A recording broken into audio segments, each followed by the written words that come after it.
Good evening. I'm going to call to order City Council meeting for tonight. It is Wednesday, June 28th, 2023.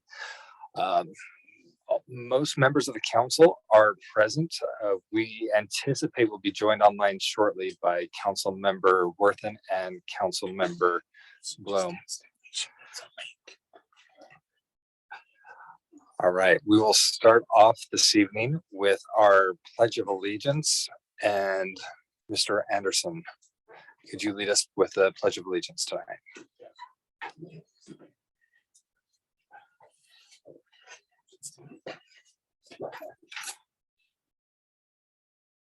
Would the audience please rise? Repeat after me.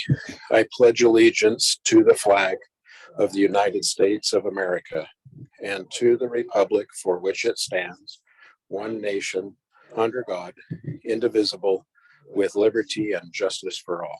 Thank you. All right, just want to quickly recognize that we are experiencing some IT issues still. We're hoping the camera comes up soon. We're not able to broadcast live to YouTube quite yet, but anybody is still able to join us Zoom, then the recording will later be posted to YouTube. We have a special recognition this evening. And I'm not seeing Mayor Burton here yet, but Mr. Lee, would you like to introduce this one? Sure, I'll do my best. We have Brock Domjanovich. This is someone we wanted to propose for the Diversity Committee. Brock is here. I saw him walking right here, right in front of me.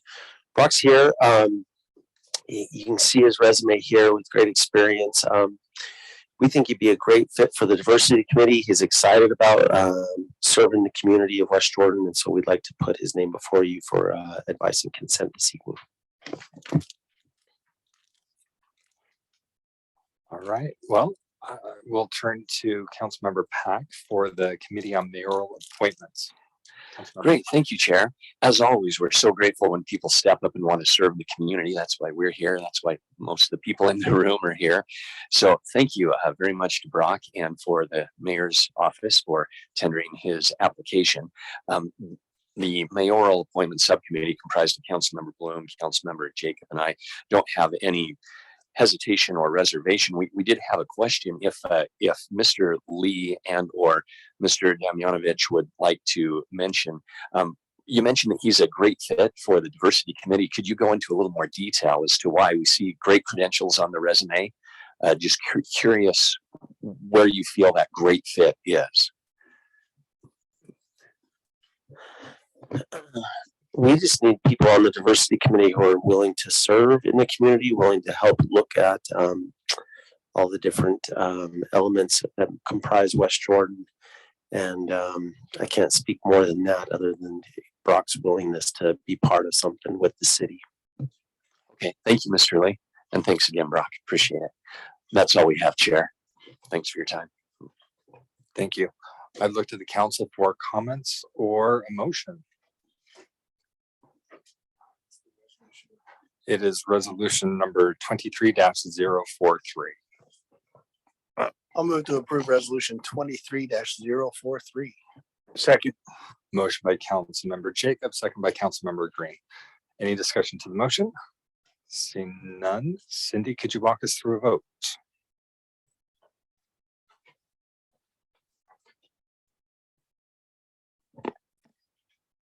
I have Vice Chair Bloom first. Is she online yet? No. Okay, excuse me. Councilmember Green. Yes. Chair McConaughey. Aye. Councilmember Whitelock. Yes. Councilmember Worthen. Yes. Councilmember Jacob. Yes. Councilmember Pack. Yes. Thank you. That motion passes 6-0. All right. Council, if we could quickly go in front. Brock would like to do a quick picture and have a little certificate for you.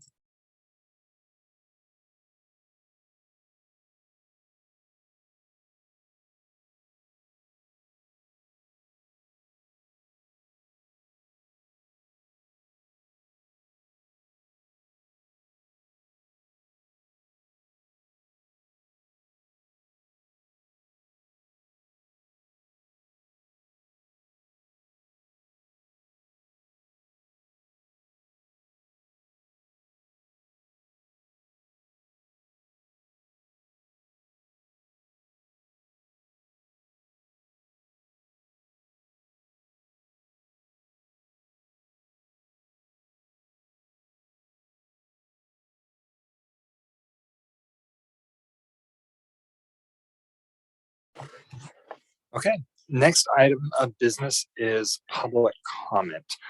Tonight's kind of an interesting evening. We have a lot going on tonight.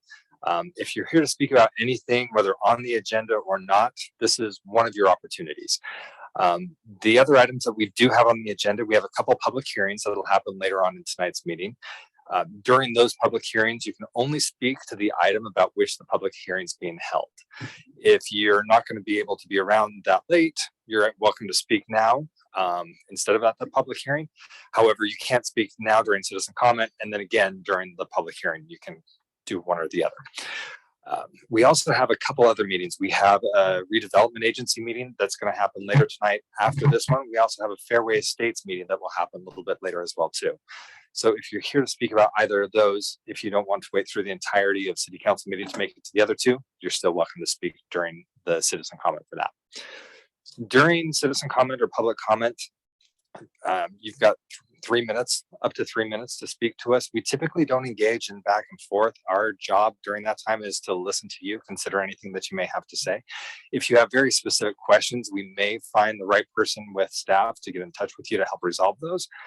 But we do encourage you to share your thoughts, help maintain the decorum of the meeting. And for those who are attending online, we don't allow for anonymous comments. So if you're online and would like to speak during tonight's public comment period, please hit the little button to raise hand so that we know that you'd like to speak. We'll come back to those online after we've gone through those who are here in the room. So if there's anybody here in the room that would like to speak, please come to the podium. I thought Brandy was going to come speak. Getting excited there. All right. I was gonna say Anne Marie sitting there, not Anne-Marie coming is- up.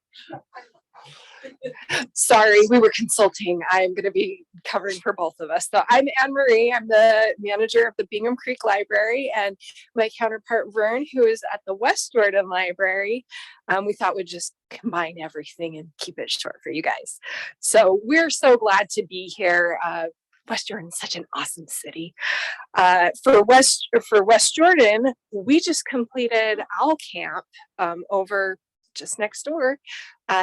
Today, actually, we had over 1,000 kids participate. It is an excellent wizard-themed, STEAM-based program where kids get to learn all sorts of wonderful things. It's an excellent program and gets more popular every year. So we're very proud of it and glad that we could have it here. It's such a wonderful city. I know we actually went over into the park a couple times, and it was just a great place to be. West Jordan also has a blood drive that they are doing on July 3rd. So you can go online to their calendar, and the information for signing up to participate is there, and you can sign up in advance. Bingham Creek is actually having a blood drive on Friday, but we're full. So very excited. What a wonderful thing that West Jordan is such a wonderful giving community. We've been massively successful with these blood drives. Thank you to the community for participating in these. It's been really awesome. We also, for Bingham Creek, I just wanted to let you know, we have family night programs every Monday night at 7 o'clock. Unless we're closed for a holiday like the 24th. So don't come on Pioneer Day, but any other Monday night, 7 o'clock at night, we have fun family programs. In fact, we're doing pipe cleaner fireworks on July 3rd. So it's going to be tons of fun. And we also have a really cool adult cooking class that's going to be held at the library on July 12th. We have somebody coming in to show how to do charcuterie boards. So it's going to be totally awesome. That one is a registration needed item. So go to our website, sign up. If you're having trouble, by all means, give us a call. We're happy to help you with registration that way. So thank you so much. We're so happy to be part of the West Jordan community. Awesome. Thanks, Anne-Marie.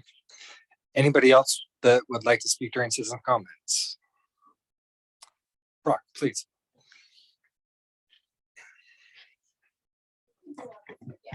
Okay. I just wanted to thank you all for allowing me to join the diversity committee board. Obviously, I wanted to address what probably was the first thought on your mind is, yes, I am a straight white male. And so adding me to the diversity board might feel a little bit weird. I made that concern clear right from the gate. I said, are you sure you want a straight white male on the diversity committee? And they mentioned that my expertise with communication, because I'm currently working for the Office of Regional Development as their communications manager, my experience with social media made me a good fit for this role to help the diversity committee get their word out, get their messages out.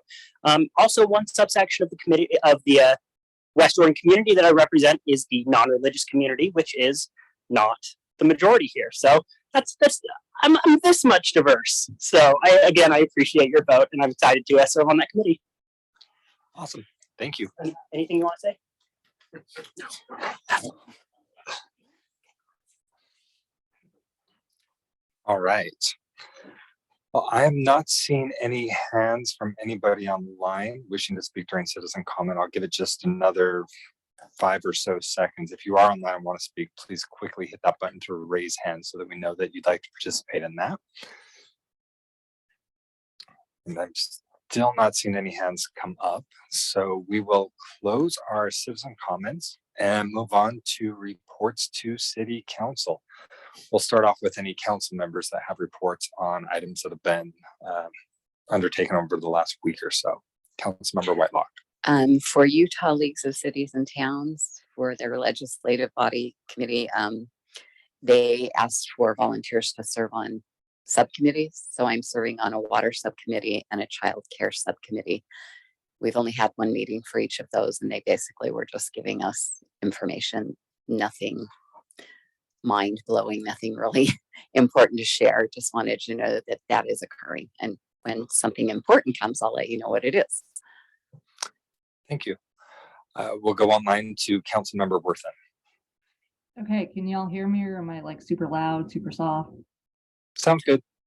Okay, so I just wanted to report, after 5 or so, could be longer years, there are keep intersection clear paint lines on the ground on 90th South in front of Councilmember Whitelock's neighborhood, but on 90th South between 4000 West and Bangor.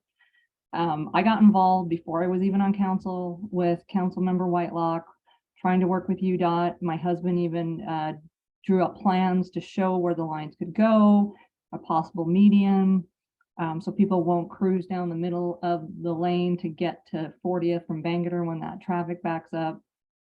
And when I became a council member, turned it over to the mayor's office, and I know they were working on it, but I mean, let's be real, it's UDOT, and there's all kinds of things through there to get through.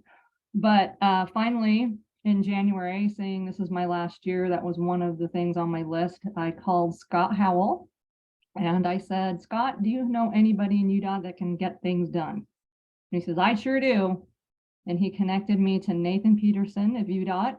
And thanks to Nathan, well, thanks to Scott, then to Nathan, those paint lines are there. They showed up late Sunday night, I think, because Councilmember Whitelock left her neighborhood Sunday morning and they weren't there. And I drove over them Monday afternoon. So super excited that that got done. So I just wanted to report that that neighborhood now has a little bit more safety, and so they can get out of their neighborhood. Super excited for them, and just humbled and honored that I could be part of it and help. And I want to thank Councilmember Whitelock for her diligence and not letting it go, and Scott Howell and Nathan Peterson for actually pushing it through. And that's all I got for tonight. All right, thank you. Any other reports from council members? Okay, we'll go to the council office with Mr. Anderson. Thank you, Council. I just have a couple of things for you tonight. Just a reminder, the parade. I've talked to, I think, most or all of you, just finalizing the vehicle that will take you down the parade route and get you back to City Hall afterwards. I've got 3 of you that have signed up for the Slack breakfast, which is Saturday as part of the rodeo. And then I've also got these Save the Night for the Stars of Chamber West, the Chamber of Commerce for the city, and I'll get one of these to each of you at the end of the meeting. The last thing, as all of you know, and most of the staff, if not all the staff knows, Cassidy, our policy analyst for the council office, will be leaving. Friday is her last day.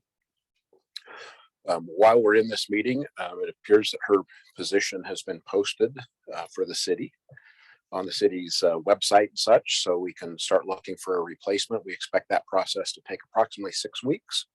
And I just want to personally thank Ms. Hanson for all the work she's done the past year and a half as our policy analyst. She has been able to refine and draft the council rules document. She's been able to refine a very solid general plan, which will be before you tonight. Sorry, I'm going to get a little emotional. This is, in my view, an A+ staff that you have helping the council and providing the agendas and the support and the communications that you need. And I just want to publicly thank Cassidy Hanson for her service here. And we'll still get to see her because she's just moving over to the Utah League of Cities and Towns. So you'll still be able to bump into her. So that's my report for tonight. Thank you. Can I just jump in and say thank you? You're going to be missed.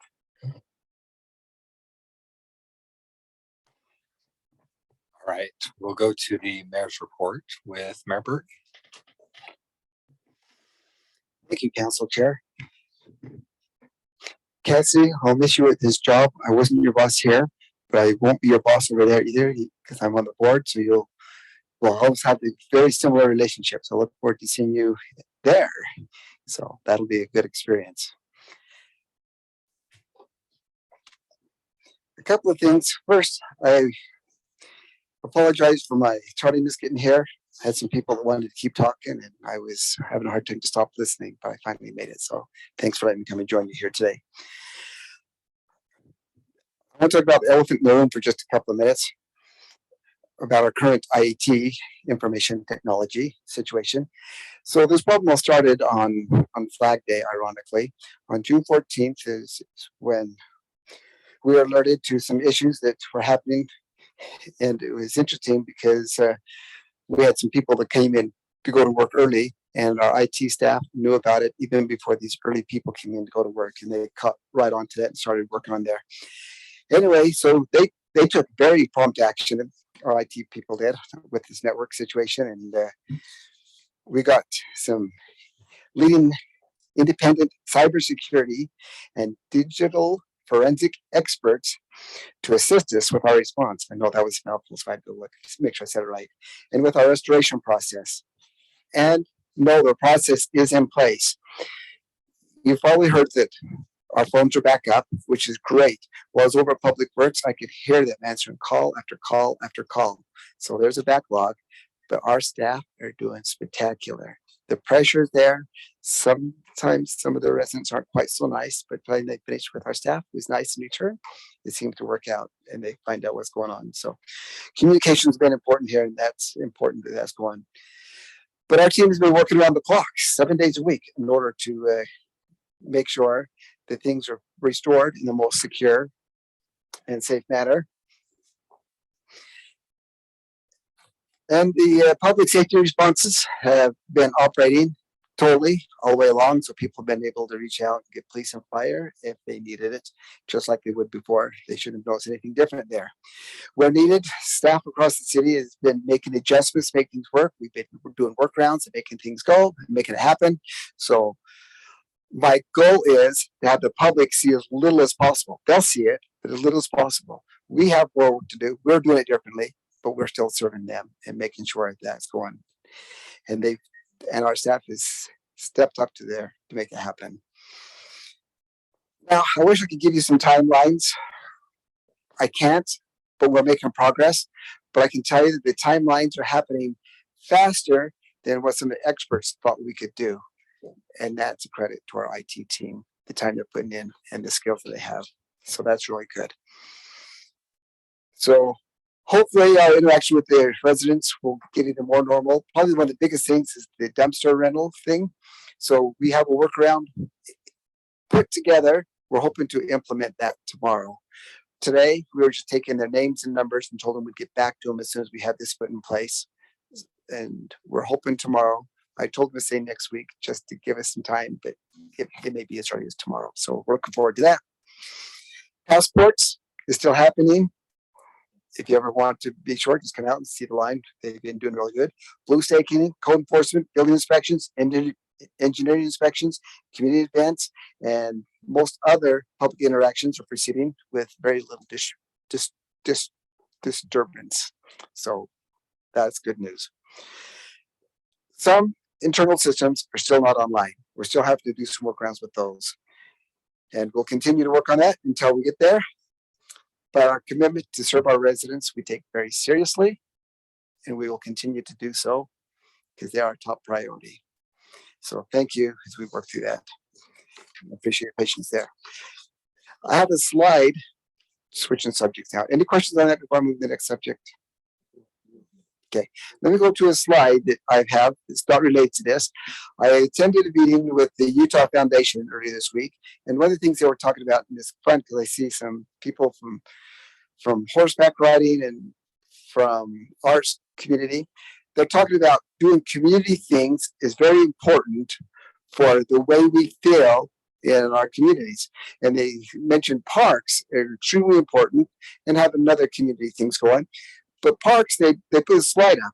And this slide, if you could show that for us, please, she's working on it, shows where West Jordan fits in way of parks in our community. And it's not just parks, but at the distance to the park from the average resident, they want it to be within, I hope it's on the slide, a certain amount of feet to make it accessible for the public. While you're waiting for the slide, think in your mind, where do you think West Jordan fits? Are we on the high end? Do we have a lot of good parks real close for people? Are we on the low end where people have to walk too far to get to a park?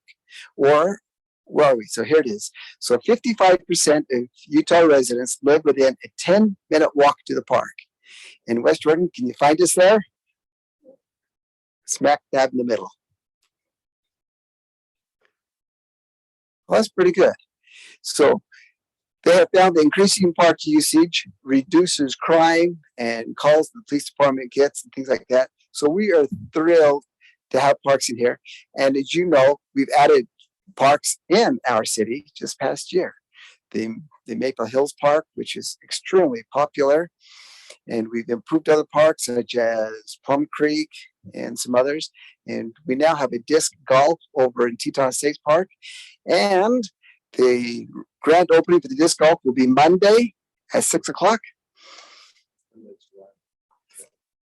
Yes, July 10th, not this coming Monday. That's right. A week from this Monday, July 10th at 6 o'clock at Teton Estates Park. If you're a disc golfer, you'll want to be there. If you're not a disc golfer, you'll want to be there. So look forward to seeing you there. I had a lot more on my list, but the time is far spent. So unless you have something else you want me to speak out directly, that's my report, Council Chair. Any questions for Mayor Burton? Not seeing any. Thank you, Mayor. City Administrator's report, Mr. Lee. Just one thing this evening, just an announcement and update from the legal department. This week, I guess it was the end of last week, I received the sad news that a member of our team in the legal department has accepted a position that's going to be taking him away from the city. Fortunately, he will be not too far away, joining Cassidy over at the League of Cities and Towns, where we'll continue to benefit from the good work that he does. But he will be dearly missed. This is Jared Tingey, obviously. We are already working to find a replacement to keep the staff working, doing the things we need to. Jared, there's very big shoes to fill behind, but wanted to make sure that you were aware of that in case you reach out to him for anything. That our time with Jared on the team there is short.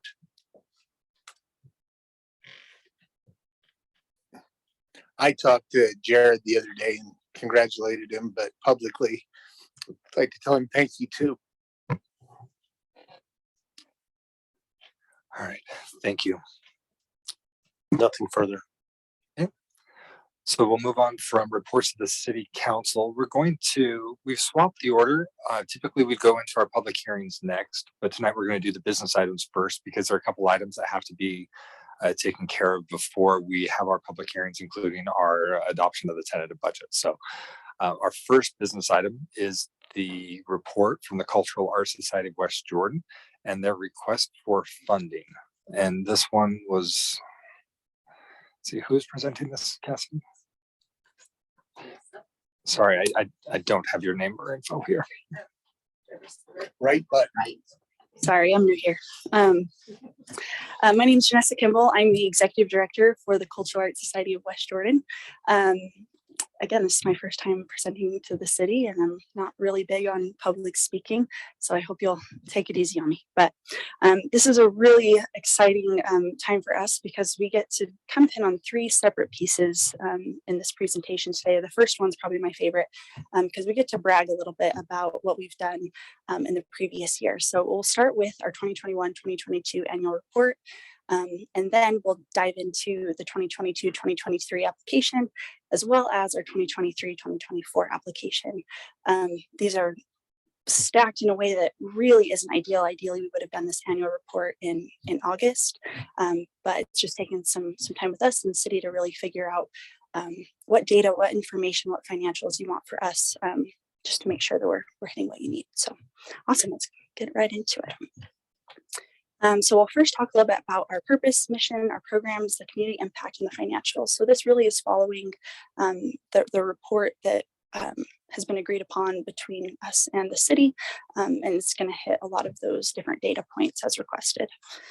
So just as a reminder, the Cultural Arts Society of West Jordan's purpose is to promote a rich and cultural life for West Jordan residents, promoting and sustaining visual, performing, and literary arts in the community. So Cultural Arts Society of West Jordan, while it's had different names, has been a partner with the city for well over 20 years. Don't fact check me on that. A long time. And then in 2019, kind of broke off and has been its own 501c3 nonprofit, but just so you got a little bit of history about who we are and what we do. So am I allowed to share a video?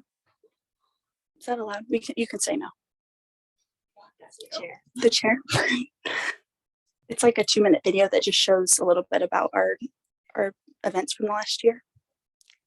If technically it can be done quickly, was it part of the deck that was It is on the submitted? deck. If you click play, if not, it's okay, and I can just talk about it. Okay, no worries. We'll just chat about some of our different things that we've done. So that video, which was super fun and exciting, I'll send it to you guys through email so you can enjoy that. Just kind of shows you the 2021-2022 different events that we were able to put on, some of the performances that were put on by our various programs. So if you'll go to the slide 8, go one more, and then we'll do one more.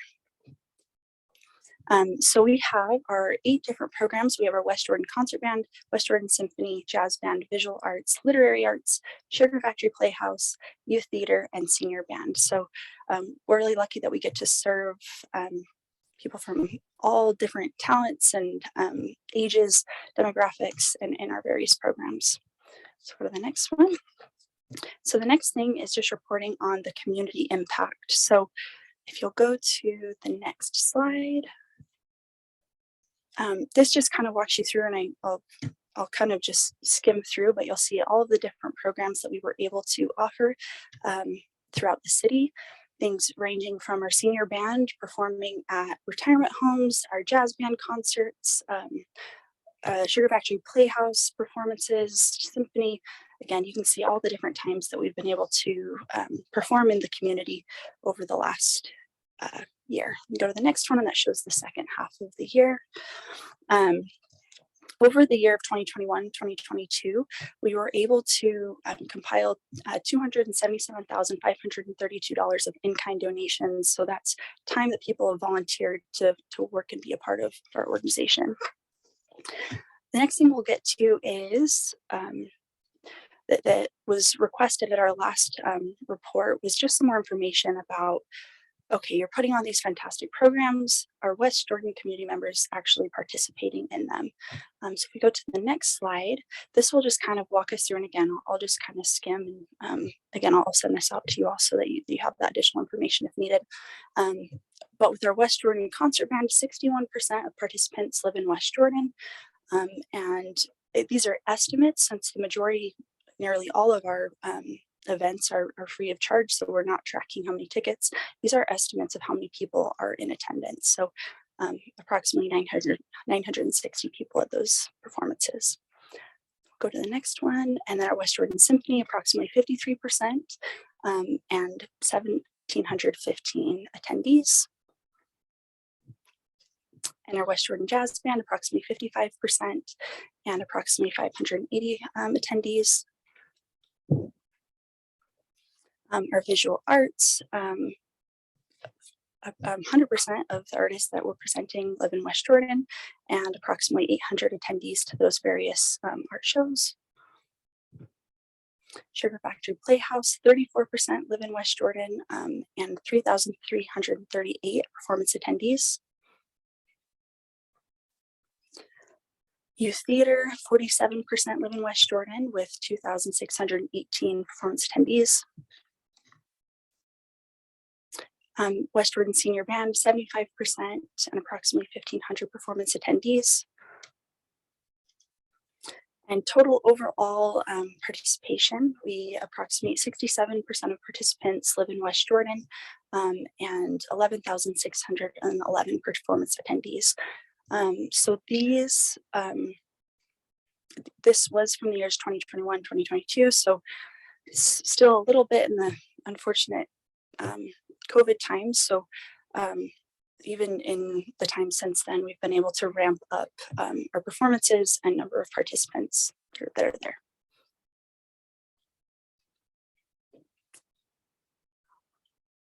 All right, and then we'll get into the financial reports. Okay, so not quite sure how in depth you want me to get on these, but I'll just kind of skim through on this as well. So the 2021-2022 was an abnormal year as well. The West Jordan Arts Grant that we received from the city of West Jordan was kind of a combination of the previous year and then the 2021-2022 as well.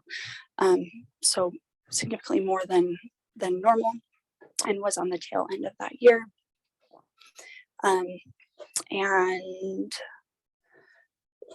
With our program service revenue, we had underestimated in our budget and actually earned more with our Sugar Factory Playhouse and Youth Theater ticket sales. So we've adapted our budget from that and able to match that better for the coming years. Go to the next slide. And then with our expenses, again, we had initially budgeted quite a bit more, but we were kind of in a fuzzy area, not knowing how much of that funding was going to be coming in from the city. And so we really did kind of scale back on our spending and our growth just to ensure that we weren't going to be going in the red. So our budget and actuals are a little bit off, but in this coming year, we're doing a lot better job of making sure that our financials are really aligned with our budget. Go to the next slide. And I don't know, it's best if I just kind of skim through the report and then hop into the next year's application. What's the best way to go about that?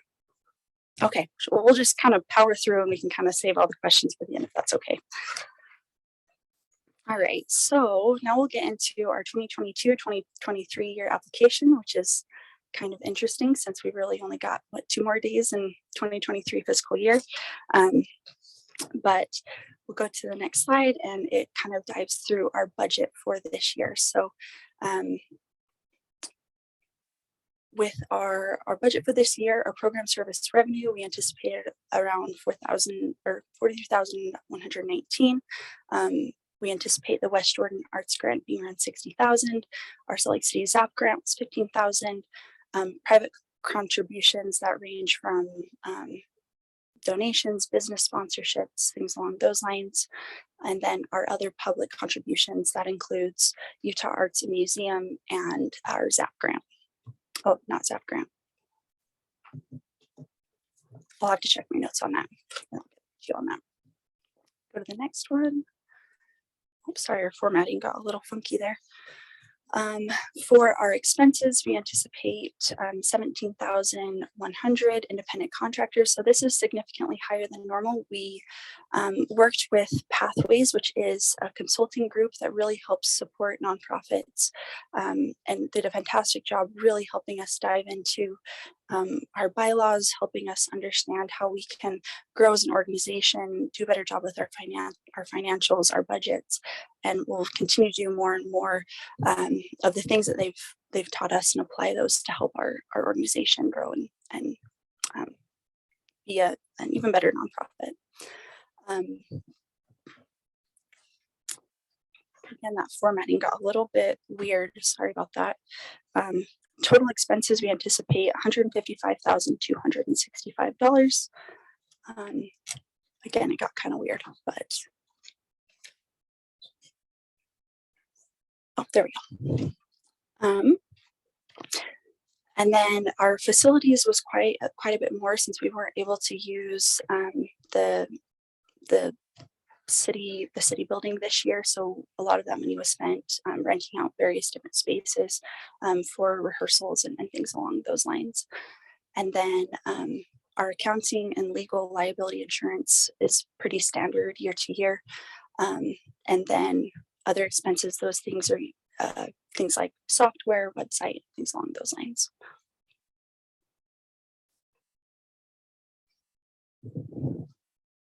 Go to the next slide.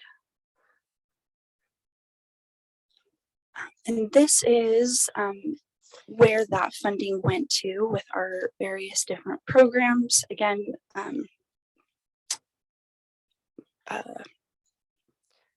with our 8 different organizations, had anywhere from 2 to 4 different events happening each month.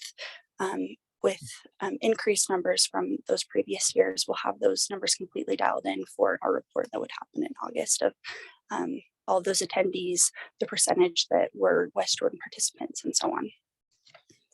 Go to the next slide. And yep, again, just rounding out the rest of this year. All right, I'm just gonna keep on talking. Sorry, guys. One of the key things that we're really hoping to do in this upcoming fiscal year, if we can go to the next slide, thank you. So some of the things we're really hoping to do a better job of as an organization, we're expanding our board. So we're extending invites to 3 additional board members to join our board of directors. We're actually going to be moving into a new building and rehearsal space so that we're not utilizing people's garages or churches for our practices. So we're really excited about that new development. Rachel O'Crowley, who's right over here, is going to be our new Cultural Society of West Jordan president starting July 1st. We're going to continue to expand our organization, execute on the nonprofit best practice that the Pathways really helped us with. And then we're going to continue to expand our fundraising, grant writing efforts, and our events. Next slide. Some of our biggest goals are just to continue to offer additional free events and offerings in our new space. We're hoping to do things like free art classes and other community events, art exhibits and things like that, just having that designated space that will really open that up. We're planning to continue to expand our reach through marketing and expansion. Again, those numbers of West Jordan participants and attendees isn't quite where we'd like it to be. And so we're really going to lean into our marketing and expanding those efforts so that we can hopefully continue to bring in West Jordan residents as participants and attendees. And then hope to continue to collaborate more extensively with the City of West Jordan for events. We just partnered with West Jordan City for our first annual Visual Arts in the Park, which I was able to see some of you guys there, and it was just an incredible event that Rachel really took the lead on. We're really excited to see that continue to grow. Go to the next slide. So our budget for this upcoming fiscal year, we anticipate with our program service revenue, this is tickets, enrollment, things along those lines, we anticipate $62,000. Other earned income, this is things like concessions, merchandise, t-shirts, we anticipate $2,000. We're asking and hopeful for a West Jordan Arts grant of $60,000 from West Jordan City. We anticipate a Salt Lake City ZAP grant around $15,000. We anticipate private contributions around $3,620 and other public contributions. This includes Utah Arts Museums and other grants that we're applying for, hopefully in the area of $29,000. And other revenue, not any that we anticipate at this point in time. And then with our expenses, we anticipate salaries and benefits around 18,000. Independent contractor fees, you'll notice that one went down pretty substantially. Since we won't be working with pathways in this upcoming year. This mostly is for things like our accounting team, or not our accounting team, but not legal services. I'm so sorry. I'm getting really nervous up here. Doing my best. So things like directors and things along those lines. Our program expenses, we anticipate around 22,300, royalties and licensing fees, 15,900, miscellaneous general administrative and office, 870, marketing and public relations. Again, this is a little bit of an increase because we're hoping to really expand our different events, is 10,125. Fundraising, we're hoping to put on a really large fundraising event this upcoming year. And then you'll notice that our facilities has increased pretty substantially since we'll be moving into that new rehearsal space. Accounting and legal, again, pretty standard number for us year to year, as well as liability insurance. And those other expenses, again, is things like our ticketing software, website, DocuSign, and those other services that we use. So we anticipate our total expenses around 171,620. And then again, this just walks through our tentative plan for events in the upcoming year. And then again, we'll add additional as we continue planning out for the following year. And then I guess just one of our biggest hopes too is just to really get on a good rotating schedule with these reports and with our applications, so that I'm not having to ramble on for forever and ever. And yeah, I guess the next thing is just, if you guys have any specific questions for me. Go back to the last slide. Corbin, I'm going to direct this question more to you. But it seemed when we worked on the contract, didn't the contract run calendar year to calendar year? This shows the next steps grant being dispersed in August, but wasn't the contract, the grant be dispersed in January and goes to the next January with the report after that? I know there was a report at the start of each calendar year. I can't remember the disbursements. I'd have to go back and reread the contract. It's been a few months. Okay. Because I thought everything that we did, because if you remember, we had the contract modified because we were going to go based on the way it was going to work. It was going to put out, the first report was going to be about 18 months out, and we changed that. So I don't remember exactly what we changed it to, but I don't know. I thought they were on a calendar year and we asked them to change to the fiscal calendar. I thought that's how it went, that they had been on a regular calendar and we asked them to change, so they did. Yeah, we have recently shifted our fiscal year to match the Yeah, cities. and I thought that was the reason. I Yeah, thought this we is our- asked you actually. Yeah, our first year shifting to match the cities fiscal year. Yeah, my recollection, I could be up, but my recollection was that we anticipate the report at the beginning of the year so that we can program the amount into the budget and then later have the budget approval process, and then disbursement happen after the budget year begins July 1st. Yeah. I think that's what it was, but this report was delayed. So I think that might be where you're coming from, because there was supposed to be a gap of a few months between when we received the report and when funding actually happened. But the original contract that was presented to us was calendar year. So it was calendar year. Did we modify that to a fiscal year? I think we did.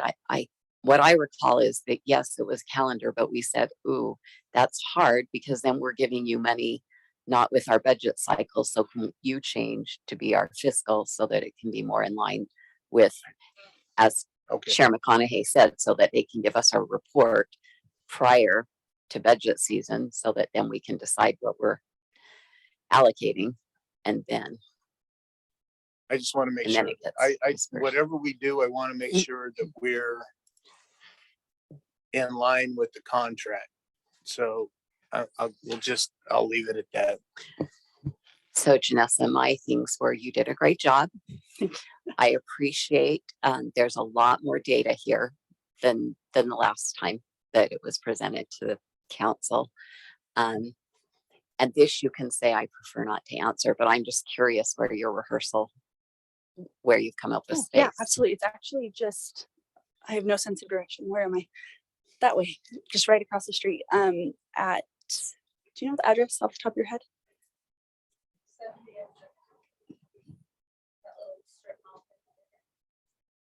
Oh, okay. Yeah, so super close by.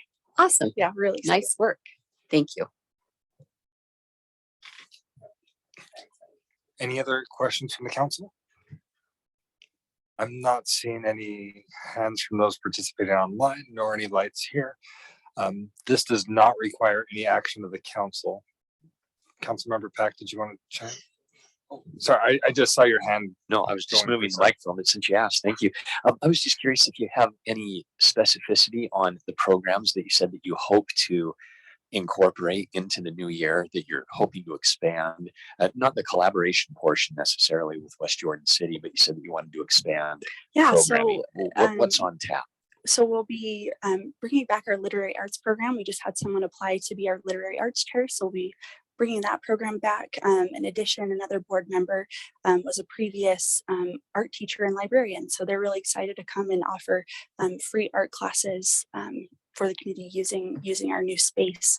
And we'll be having our quarterly board meeting to really kind of dive into strategically what other programs we're hoping to bring on. But at this point in time, that's what we're looking at. Great. Thank you for the information. All right, I'm not seeing any other lights. So thank you. Thank you very much. All right, our next business item is years in the making. This is ordinance 23-10 to adopt the general plan and amended future land use map. Ms. Hanson. So I must admit, before we start this item, when I worked on this with Ray, I told him I was never doing a general plan again and that I would quit before I did another one. Little did I know that day came a lot sooner than I expected to, and for that I apologize, but it was an opportunity I couldn't turn down. But anyways, back to the general plan, the item at hand. We are to the point where this is up for your adoption. I only have a quick report on what happens after the plan is adopted, should you choose to adopt it tonight. What I will do is spend the next couple of days putting in links, so that way whenever you see a piece of code, whether it be West Jordan or State of Utah code, you can click on it within the plan. I'm also planning on linking to the different master plans that we have available online, so that way residents can easily access these different documents. I will be spending tomorrow doing that, so it is prepared and ready to be put online as soon as possible and before I leave. I also have turned over the files into a place that is accessible by the council office.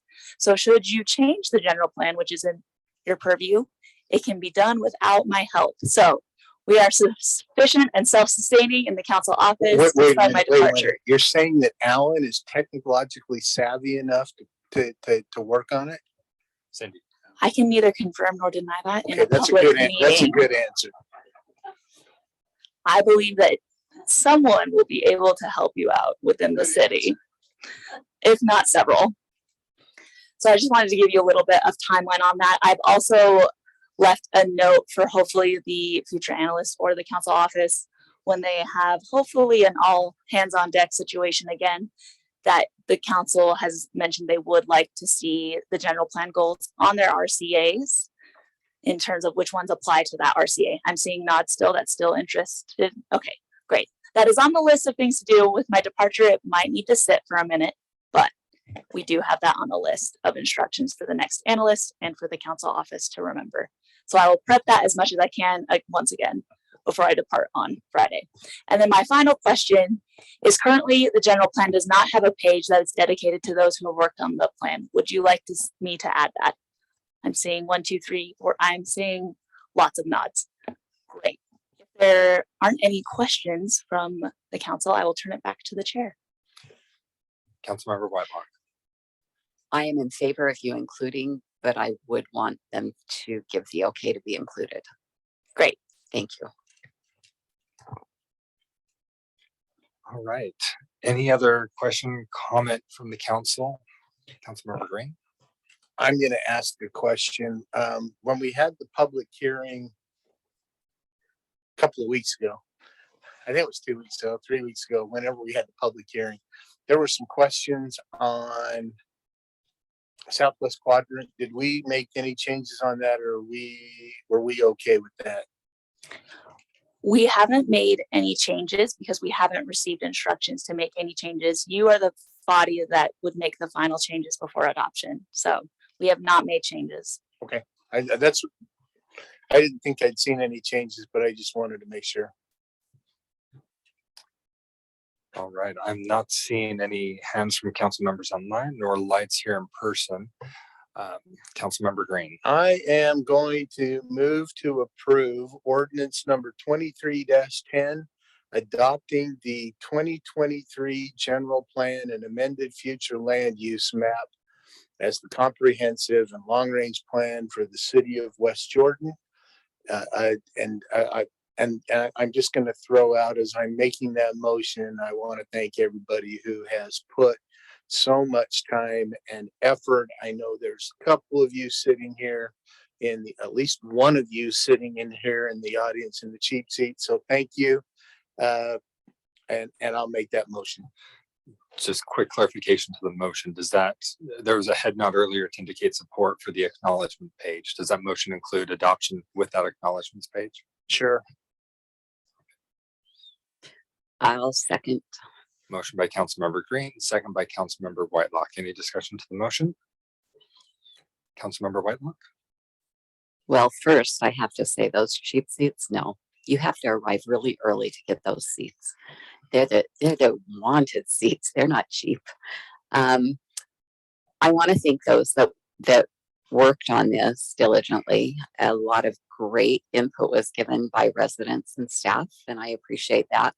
My only hope is that we as a body, you truly use it as a guide and not just say, that's okay, we're going to do this instead. And I hope that we encourage the development community to look good and hard at what's desired in West Jordan and to go with the plan, because it is a good plan. Although there is one area on the map that I would have desired differently, but I was alone. So I will be voting for this, but the map may not be my favorite. Councilmember Green. And then I just want to follow up. I think that we have decided that we want to update this in a 5-year cycle. What is really interesting is that if we note that there's a 5-year cycle and the 12 or 13 chapters that we have, we're going to be updating this starting that in just a few months, so that we can get in that 5-year cycle with a couple of these chapters. So hang on. This is like the roller coaster at some of those amusement rides in Ohio that we don't have in Utah. Just snap in and hang on for the ride of your life. Any other discussion to the motion? Not seeing any lights nor hands online, so I will look to Ms. Quick for a vote. Chair McConaughey, Aye. Councilmember Jacob, Yes. Councilmember Whitelock, Yes. Councilmember Green, Yes. Vice Chair Bloom. Yes. Councilmember Pat, Yes. Councilmember Worthen. Yes. Thank you. That motion passes 7-0. Next up, we have resolution 23-45, which is to establish water and wastewater rates for the city. Ms. Stack. Raise your hand. Thank you. You've heard from me so much in the last 2 months. We are proposing resolution 23045, establishing the water and wastewater rates. This is a funny place in code. I do not know why we have to do this every year, but we do. So we have not changed the water rates at all, but we did change the sewer rate slightly. So that is why we have to go through this resolution again. The exhibit states the rates as they are proposed in your budget, and unless you have any changes, we would ask your approval of this resolution. Any questions from council or perhaps a motion? Councilmember Green. I'm going to move to approve resolution number 23-045, establishing the water and wastewater rates. Second. Motion by Councilmember Green, second by Councilmember Whitelock. Any discussion to the motion? Not seeing hands online. All right, let's vote. Ms. Quick. Councilmember Worthing, Yes. Chair McConaughey. Aye. Councilmember Green, Yes. Councilmember Pack, Yes. Councilmember Jacob, Yes. Councilmember Whitelock, Yes. and Vice Chair Bloom. Yes. Thank you. That motion passes 7-0. All right, if you've noticed Ms. Steck is still at the podium, that's because the next item is the budget, or excuse me, the transfer from enterprise funds to other city funds. This is resolution 23-46. Thank you, Chair. Last week, we provided a presentation on the transfer of the enterprise funds to the general fund purpose and reasoning behind that and the amounts. It has been noticed on utility bills for the last 2 months, and it has been noticed in other places as required by statute. You'll see there's a fiscal note that this transfer provides $2,386,300 to the general fund out of the utility funds, and it's based on 5% of the revenue as it's collected. So if the revenue is not collected, the transfer does not occur. So we would ask that you approve Resolution 23046 in preparation for your budget that you will be hopefully adopting in just a little bit. Thank you. Any questions or discussion? Councilmember Whitelock. On the RCA under mayor, it says NA. Does the mayor want to speak to this item at all? Because the budget has been transferred into the council's purview, the mayor supported it in the mayor's budget. However, this resolution is based on what the council was proposing as a tentative budget. Thank you. No problem. I'll move to approve resolution number 23-046, adopting the transfer of monies from the enterprise fund to other city funds. Second. Motion by Councilmember Green, second by Councilmember Whitelock. Discussion to the motion. I'll be first to speak to this one. As I've mentioned before, I'm not a fan of the enterprise fund transfer, don't care for it. However, you'll notice last item, Councilmember Whitelock didn't care for the future land use map that was part of that item, but she's still able to support it because on the whole, it's a good thing. I think our budget's in the right place for the most part. While I don't 100% like everything in there, this is one of the things I don't care for. Overall, I think the budget is bringing the city to a better place than we were last year. So even though I'm not a fan of this, I will be voting in favor of it. Any other discussion, Councilmember Jacob? Thank you. Just a similar comment to that. When this was first proposed, I opposed it. However, I recognize that every budget since then, because it passed as well as the council, every budget since then has relied upon it. And therefore, I like balanced budgets better than not balanced budgets. So therefore, I'll vote to keep it there this year, but I really hope to have a discussion come December, January, before the next budget's prepared, so we can talk about how we might be able to live without it if we could live without it. So again, I'll be in favor because that's the way the budget was prepared and I like balanced budgets. So thank you. I am not seeing any hands raised on lines, nor any other lights to speak to the motion. Therefore, I'll look to Ms. Quick for a vote. Councilmember Pack, Yes. Vice Chair Bloom.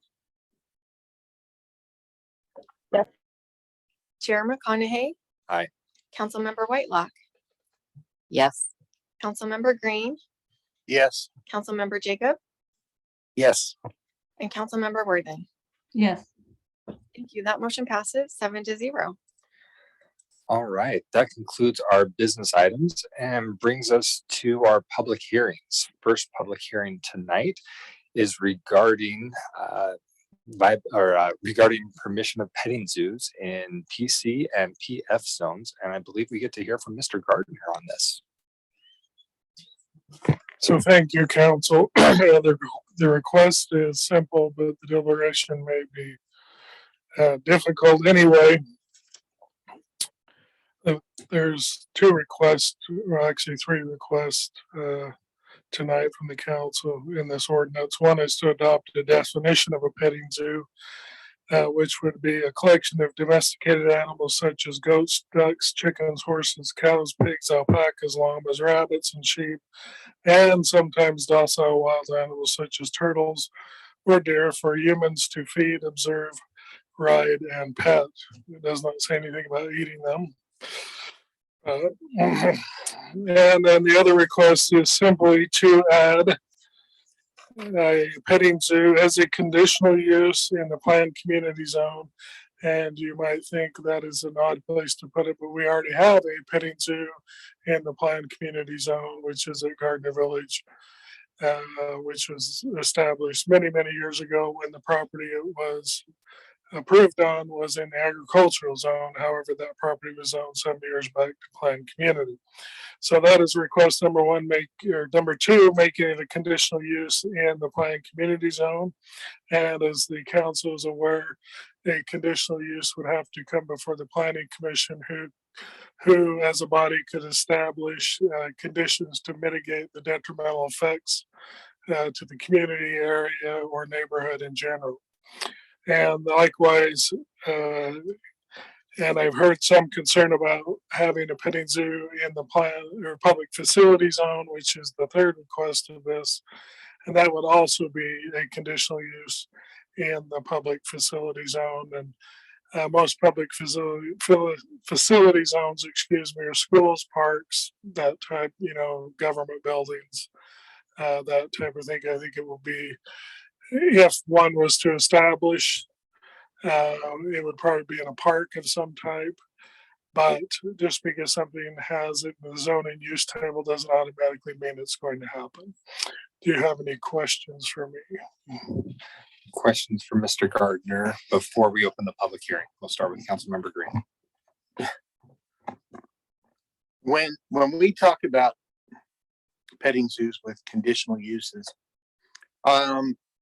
would that include temporary or if for example there was a petting zoo that was a temporary or traveling type petting zoo, would this ordinance would also cover it, wouldn't it? A traveling petting zoo. I think, you're speaking of the one that's with the rodeo. Sometimes I think Scott and I discussed this earlier. That would probably be an ancillary use to the rodeo. We wouldn't establish a conditional use for that because I don't think it'll be there long enough to create a detrimental effect to the neighborhood any more than the rodeo does. Okay. That's my best answer. So. Any other questions for Mr. Gardner before the public hearing? All right. Well, in that case, we'll open up the public hearing. Again, if you are online and would like to speak, please hit the little button to raise your hand to let me know. I don't see anybody that's joined by phone only, so we'll skip that part. And again, if you would online, quickly hit the hand icon. We'll start with those who are here in person to speak to the petting zoo question. If you would, please state your name, city of residence, and then you can have up to 3 minutes to speak. I live in West Jordan. My name is Russ Murdoch. I go by Farmer Gill. I currently run the petting zoo down at Garden Village.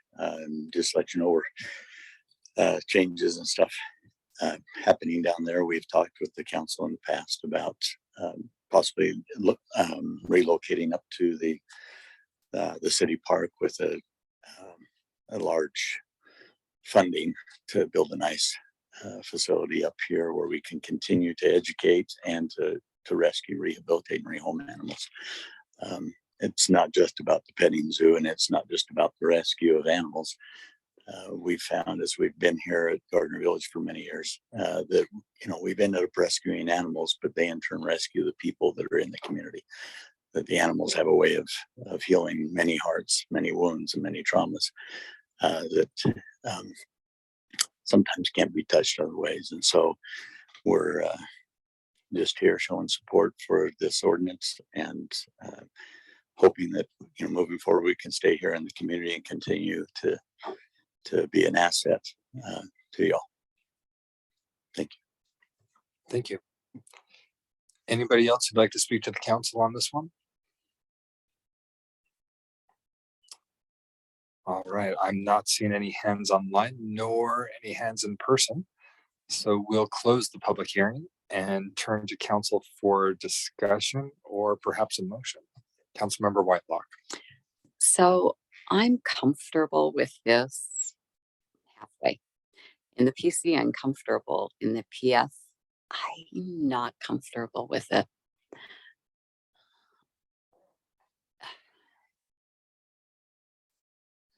I'm not sure that our parks, which is where I think it would end up most likely, is the right use. So I'd love to hear what other council members have to say. If there's a lot of light, so I'm assuming people want to speak to this. It's just a concern I have that if when animals are involved, emotions I've found become very high.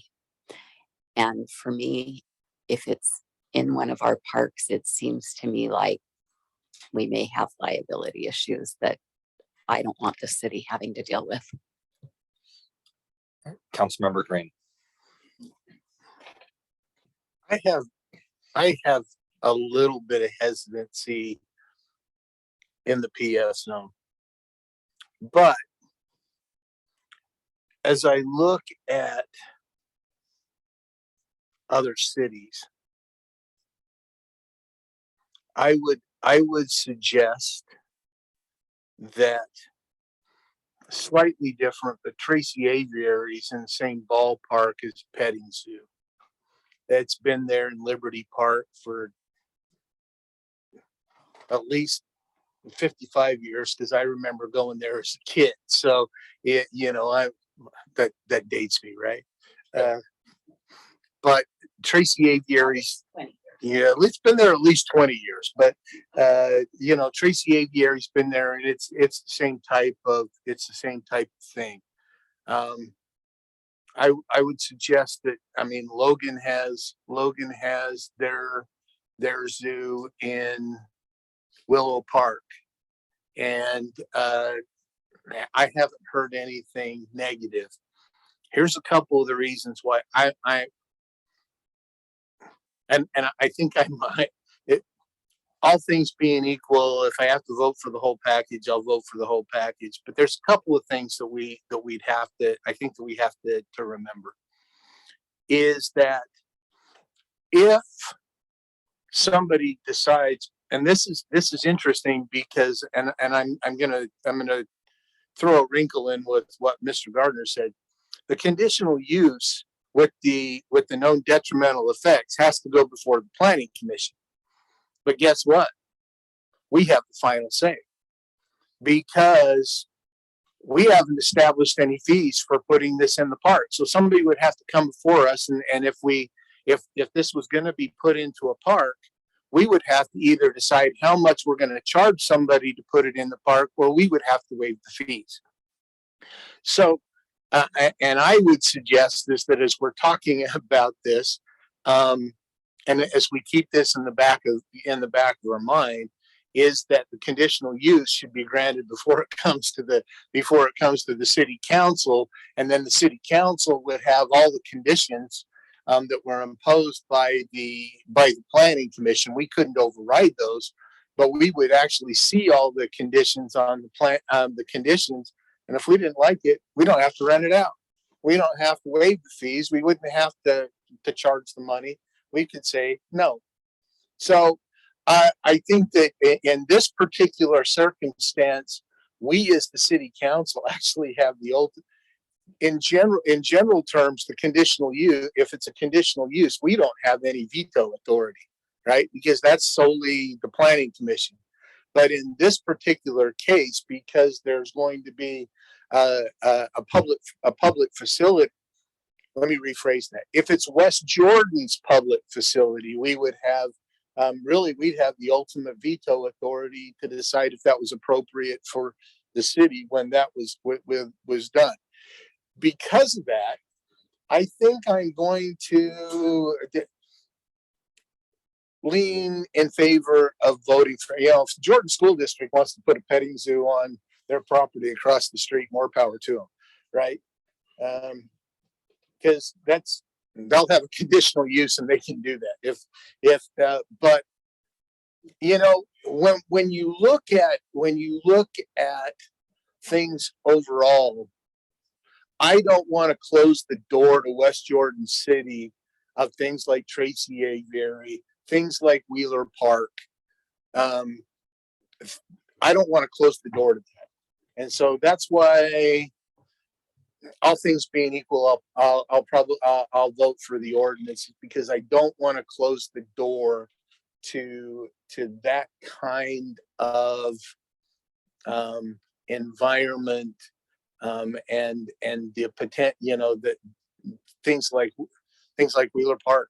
I mean, Wheeler Park is a fantastic, and they have cows and they have ducks, and I still remember taking my kids to Wheeler Park, and we were Wheeler Farm, and we were sitting there, and the cow stuck his head through the fence and ate my daughter's salad. So I still remember that, and so does she. So, you know, great memories. I don't want to close the door to that.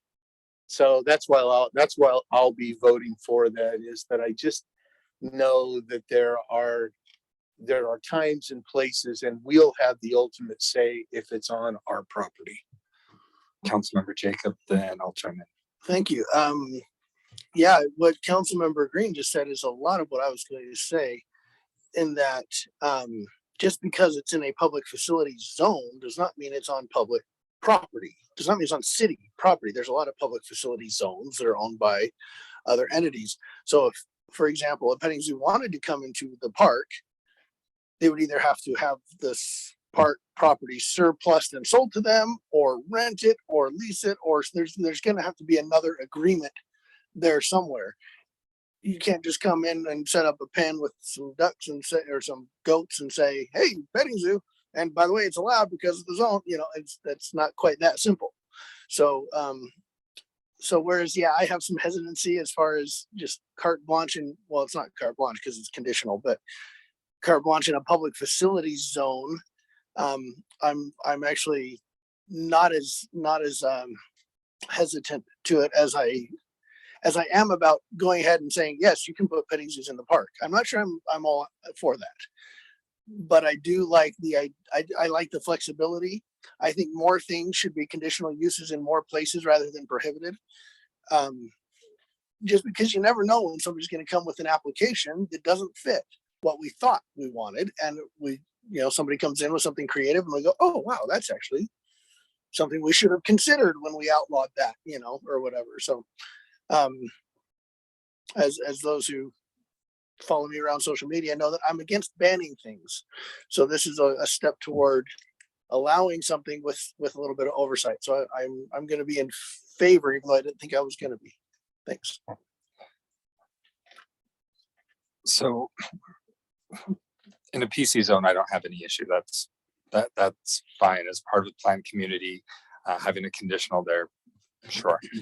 As part of public facilities, I'm still pretty hesitant because, again, not every public facility is a city park. I'm not sure how I would think if some of the Rocky Mountain Power substations tried to do something there. We have Redwood Cemetery that expands. The property goes all the way over from Redwood Road to 2200 West. Some of it's not being used right now. What if they wanted to try and do something there? What if, let's just say the school district has some property that they decide they're not using? Would we want something to be in the middle of a neighborhood? I'm not pointing out West Jordan Elementary, but I just have a lot of questions, and I would prefer to see the public facility question come with an application and an idea of a use. I think there's probably restrictions that I would want to put around that regarding size. Perhaps, well, there would be conditions that I want to put around it, but I'm not sure what the conditions are. And I'm not sure if public facility is, there's so many things within public facility that are things that are there because the state requires it to be there.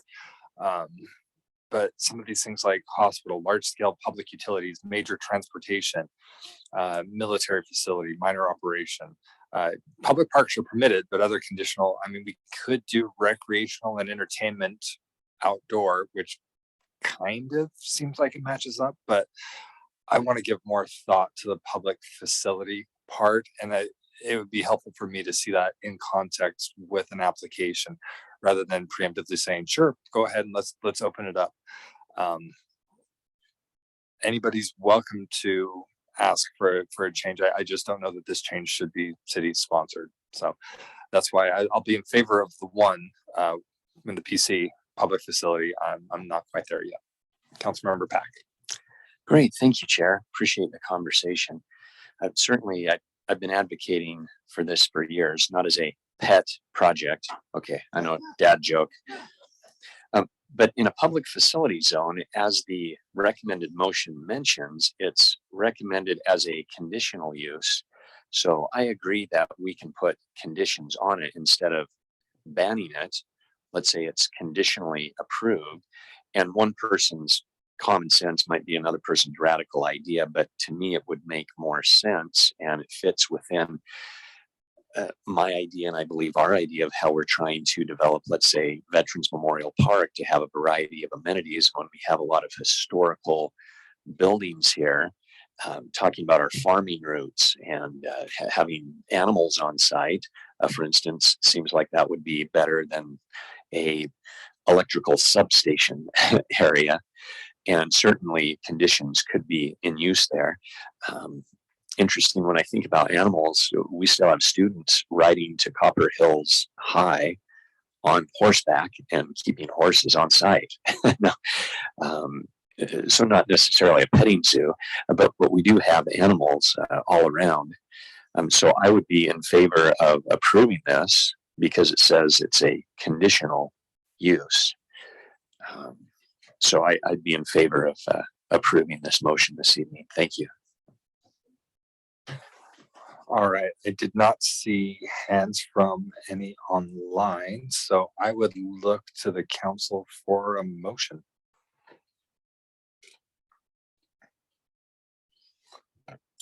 I will move to approve ordinance 23-19. I'll second.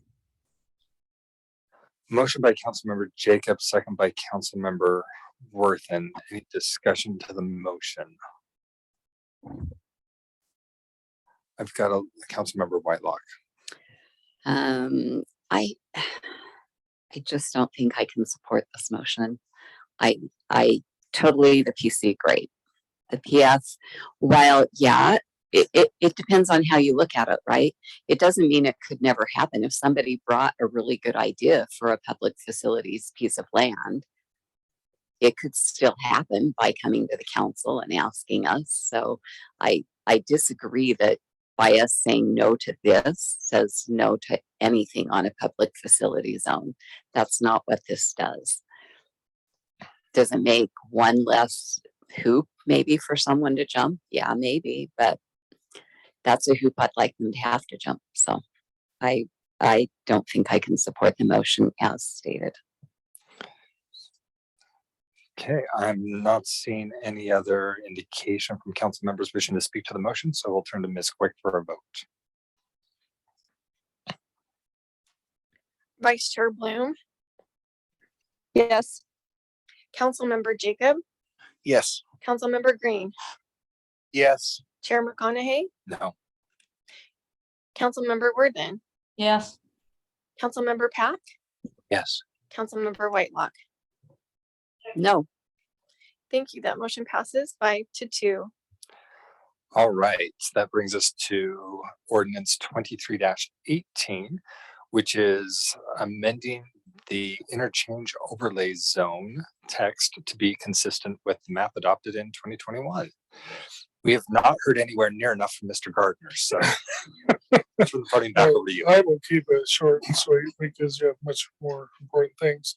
So as the council remembers, you amended the map, the interchange overlay zone map that had areas A, B, C, D, E, and F to just areas A, B, C.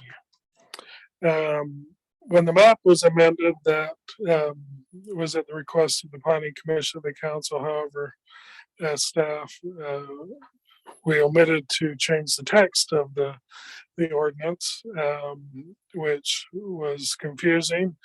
And so if you turn to at least the legislative version where it says one area A, it will be amended to say 90 South and Mountain View Corridor, a regional commercial area. The primary intent of this area is for regional commercial uses, which is, I think, completely and fully owned by the redevelopment agency. In all parts of the area, and the intent is to provide for higher density housing at the north end of the area as a transition from commercial uses to the single family homes, excuse me, to the north of 8600 South, and that would be on the other side of the bridge that is currently going in. Number two, Area B, 7800 South Mountain View Corridor. The intent is to provide for hospital, medical offices, and neighborhood commercial and additional higher density housing to the west of Mountain View Corridor, and housing mixed with limited commercial uses to the east of Mountain View Corridor. So east of Mountain View Corridor is largely what is in the Highlands right now and is already master planned for commercial uses. And the area west of Mountain View Corridor is an area that has received attention for some commercial and institutional uses. So that would line up and with those uses that may be coming forth in that area. And if you turn to the use table, there are some changing of, if we've eliminated, accepted area B and some other eliminations in the use table that actually make reference to some areas that no longer exist, such as D and F. And then the very last one on the use table, single family, the Planning Commission wanted to see that the verbiage was added, see building types section for standards. And if you remember in the IOZ, we also have an adopted standard for what the building should look like. So they wanted reference so staff would not forget to look at that when some possible single family homes come into one of those areas. And then over the page, the very last thing, light manufacturing and warehousing, that was actually on the corner of Bangerter and Mountain View Corridor. It's a completely industrial area, but that area was eliminated from being potential IOZ by the Planning Commission and City Council in 2023. So we have eliminated that from the use table. Do you have any questions for me? Any questions for Mr. Gardner before we open the public hearing? Thank you. I'm not seeing anybody here, nor hands online, so we'll open the public hearing. If you'd like to address the council on this item, the modification to the IOZ text, now is your opportunity to do so. Please hit the little button if you're online that looks like a hand, and if you're in person, you're welcome to come up to the podium. I'm not seeing anybody chomping at the bit to talk about interchange overlay zone modifications. So nobody online either. We will close the public hearing and return to the council for discussion or a motion. Councilmember Green. There's a section on this that I want to fix before we amend this. If you're looking at the legislative page, this would be page 3 of the PDF. It's line number 62. Under the interlay it's in section 4, and it says to apply for the IOZ, a property has to be located in one of the areas, which is perfectly fine with me. But then it says the area must be a minimum of 50 contiguous acres. Given the fact that we're modifying the IOZ to include the buffer zone on the north end of that property at 90th and 56th, that property isn't 50 acres. And so unless the developer that we've sold some property to has decided that is going to work with the city on that particular piece of property and combine the development, which I don't think we're ready for, we can't approve a development there that they want to put in, that they've talked about, that we sold the land for. We can't put it in because it's not a minimum of 50 contiguous acres. It's only 15 if I understand the map right. And I'm not sure that our property on the south end of that is anything more than about 35 or 40 acres. I don't think it's 50. So if we're talking about the corner of 90th South and 5600 West, so I would, I also question, if you, depending on how you read this, if you go to line 63, one parcel has to be adjacent to both an interchange and Mountain View corridor and the major road to access it. Well, that piece of property that we sold off to the north is not adjacent to 90th South. It's adjacent to 5600. It's not, let me rephrase that. It's not adjacent to an interchange and the major road it accesses. So there's some wording here that what I would like to, I'm just spitballing this right now. I would like to strike out the area. The area has to be a minimum of 50 contiguous acres, and then have the next line read, one parcel must be adjacent to the major road it accesses, and strike the stuff about the interchange of Mountain View corridor. The properties that we've all identified in A, B, and C, they're all in the Mountain View corridor area. So by definition, they're there. And the only areas that can be made AOZ are the areas that we've identified by letter. So I think we could drop the adjacent to the interchange of Mountain View corridor, and I think we could drop the minimum 50 contiguous acres, and it would clean that up so that we've got the right thing for what the property, where we want to go with that property. That's my thought. Mr. Gardner, any questions? So, no, I think that's fine. The dropping of the minimum acreage is fine, and the access, because the only way anyone's going to get this done is by going through the council, and you have your total legislative discretion to approve that. But I will fix this and any other things that you want me to fix, and I can bring it back to the next meeting, or do you just want it, how do you want it fixed? So, we'll see. okay. I did hear Councilmember Jacob had an item that needs. Yeah, there's one more that just needs a tweak, is up on line 46, 47, 48. First of all, the second half of the word secondary intent is both inserted and crossed out at the same time. So I'm not sure if we're adding it and then deleting it, or deleting it from not having added it. Something is just not right there.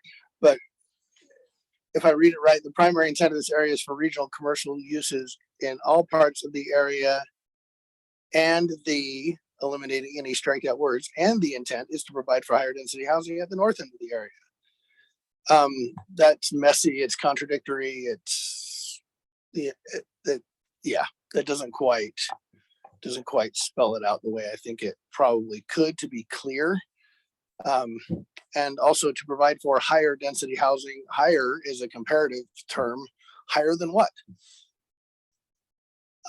Is it high density? Is it medium density, which is higher than low density? Is it low density, which is higher than very low density? Just as higher. So higher than what? Maybe we should specify what the high or not is there. So that's what I had there. I just noticed that you had some words that were both inserted and crossed out, so that needed to be cleaned up. And the more I read it, I thought, we need to just clear that up just a little bit. All right, Councilmember Green. I was just going to say, if and you make a valid point about what higher density means, it's also there in line 52. And so if we want to deal with to define what higher density is there, I don't disagree if we're gonna clean this up with Councilmember Jacob to fix line 48, but if we're gonna do that, I'd like to also fix line 52. So my thought, while we're on 52, I like how it just says, where it says additional higher density. I prefer just additional density.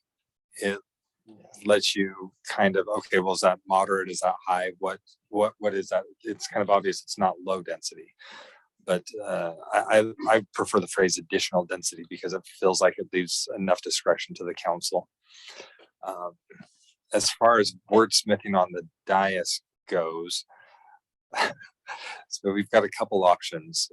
We could, Councilmember Green's item, we could stop from middle of line 62 and delete everything up until it says, if the area is located in a current not expired. We could potentially delete those two sentences. And then we could address the verbiage of that other one if there's concern, or if there's not a timeliness issue, we could have this sent back to staff to make some of the corrections that we brought up if everyone's in agreement on that. I would recommend we do a motion. Difference. So I'm assuming do it cleanly. Okay. We'll go to Councilmember Pack and then Councilmember Jacob. Thank you, Chair. Yes, I'd be in favor of a clean one. What was brought up regarding nebulous density in the verbiage, that's been let's just say a bone of contention with some people that have contacted me, and I've discussed with just in the day that it's been published. When things are nebulous like that, not specified. So anything that we can do to make it more specific, I think would be good. I know it's been an arduous process, especially on parcels where you didn't think a certain type of development would be going in, going from residential to commercial. So anything regarding density, yes, let's make that more specific. Thank you. Councilmember Jacob. Thank you. I just wanted to comment on the other potential amendment that Councilmember Green brought up about the 50 contiguous acres. I'm not 100% sure that I want to get rid of that. Or the adjacent to the interchange part of it. Because I think the idea was that we have this kind of cohesive plan around these intersections. That's why it's an IOZ, right? The intersection overlay. And if you remove the intersection requirement, then if you're out there, just apply for whatever the zoning is that you want. You know what I mean? If you're away from the intersection and you're up at the other end of the thing, and yeah, it's on the map as being identified in the IOZ, but I think the idea was to make that cohesive, right? One big development, if you're going to apply for the residential, kind of like, it reminds me of like the Corey Bend and Sandy, where you have the Walmart and the Home Depot and the big commercial area, and then you've got the townhomes kind of up to the side. And it was all done as one development. It was a big mixed use thing, and it had the residential density and it had the commercial part kind of done together and not separated. And I think that was kind of the intent behind the IOZ, if I remember correctly, back a couple of years when we implemented this. So I kind of like having that in there. I'm not saying I couldn't be persuaded, but I'm just saying I haven't been yet. As far as pulling out that requirement, I just think it makes sense to have that be a cohesive master plan project kind of a thing. So before we go to Councilmember Green, I'm going to chime in real quick on that one. I like a little bit of flexibility for the council, especially with these interchanges. There's been a lot of frustration and contention with the council on other rezones like PC just down the street, where we said, well, it should be larger than 20 acres. This one's just 11 acres. We're going to go ahead and zone it PC and consider the amenities that are adjacent to it as completing that requirement. While I wasn't a big fan of that, I do appreciate the ability for the council have some flexibility when they review what's been done. I think the 50 contiguous acres was helpful as we first started with the IOZ process to try and say, what are we looking for?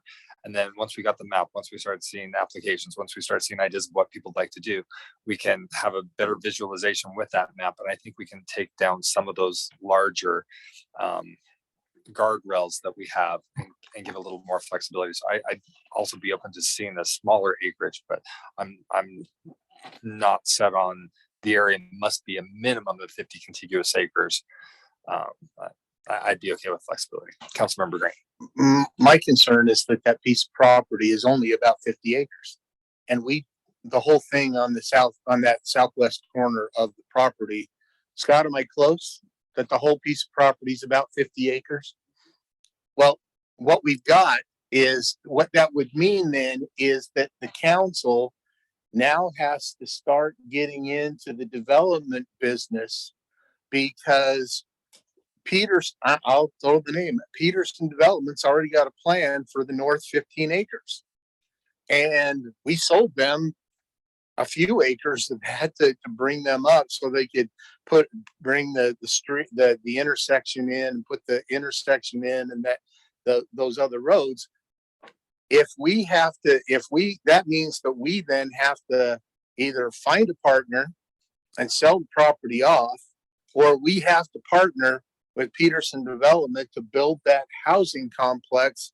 And I'm not sure that housing area and everything else to the south, I'm not sure that that's the business that we want to be in, or try to find somebody that says the only way you're going to develop this property is that you have to work with Peterson's because they own the north 15 acres and you've got to work together and you have to. I'm not sure that that's the message I want to send to anybody, is that says they own the 15 acres to the north. If you want to do something on the south, you have to work with them.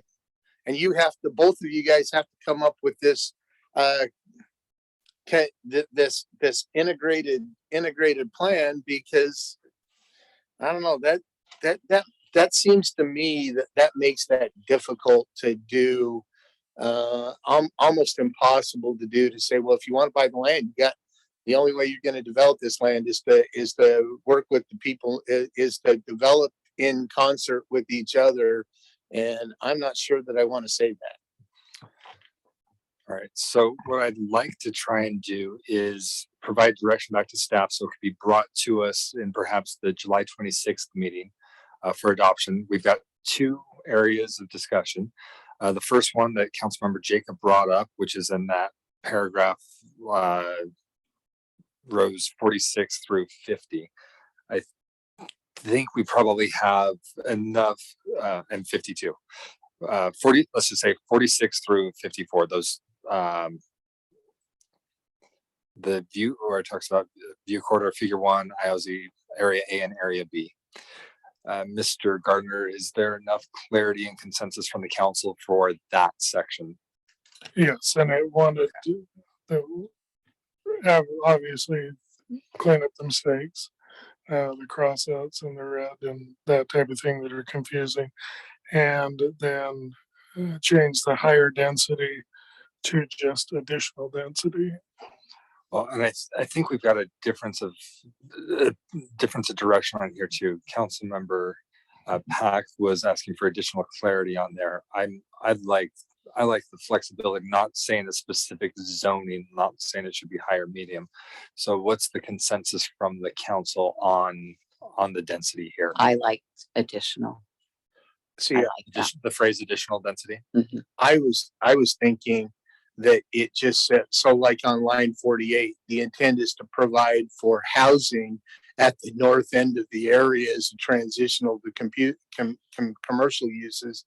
And then in line 52, just say commercial and to provide for neighborhood commercial and housing to the west of Mountain View corridor. And then it's left solely to our legislative. I just assume strike the words and move on that one. I'm saying 3, I could go along with that. Okay, I'm not seeing any thumbs up or thumbs down from online, but That's 5 to eliminate reference to density and instead refer to providing housing. Yeah. So now let's go to Councilmember Green's items. This is the section that's this is 61 through 67. The 50 contiguous acres. What consensus would we like to provide to Mr. Gardner for this portion? Removing that 50 minimum, something smaller, or leaving it with 50? Councilmember Whitelock. I think it's logical to remove the 50 because it's not possible in all areas to have 50 acres. So, yeah. And if we're for flexibility in things, it seems like that adds flexibility. Okay. Removal of the 50, Councilmember Jacob. I'm okay removing the 50 part, but maybe not the adjacent to the Mountain View corridor or the interchange part. Just because it's not stopping anything from developing, it's stopping it from having the IOZ applied to it. There's still all kinds of zones and all kinds of things and all kinds of ways to develop property. You can apply for an R330 zone or whatever and try and build your, if you can get the zoning, you can get the zoning. The IOZ has some nice little things that go with it that you can apply for to have these kind of upgrades to the zone, but you can apply for any zone you want. You can build anything you want there. If you know, that's what you want to do. So I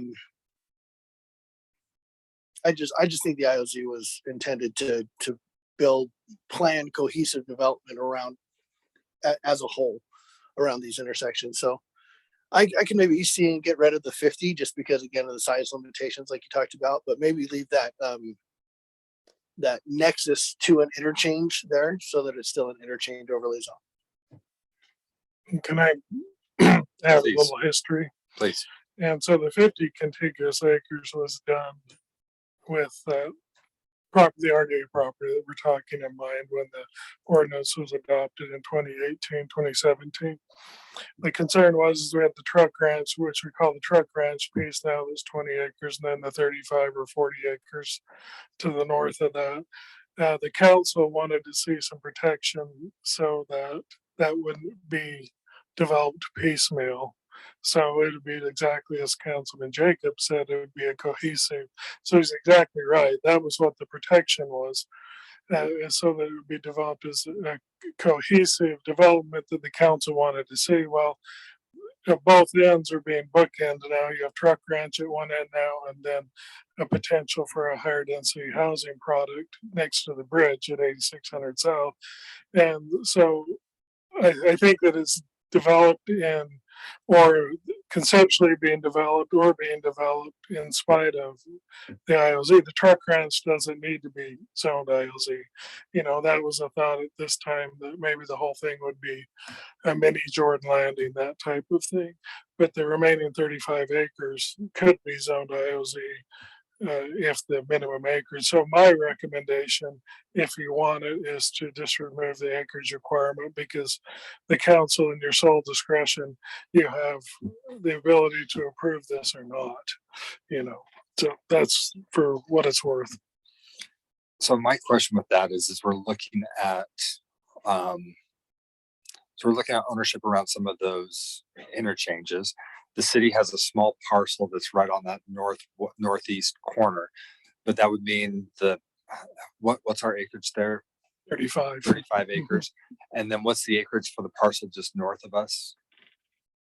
Peterson.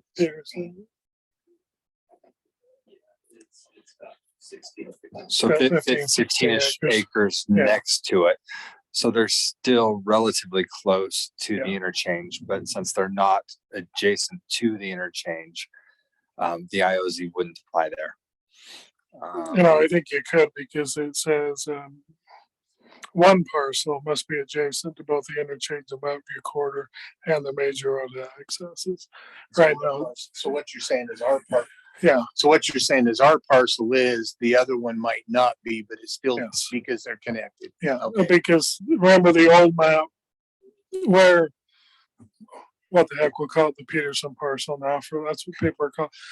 In the old ordinance, that property couldn't be developed without the city developing their first. Now, all kinds of reasons, the retail development isn't happening as fast as we like. It's now being bookend, but my goal is to try and do something that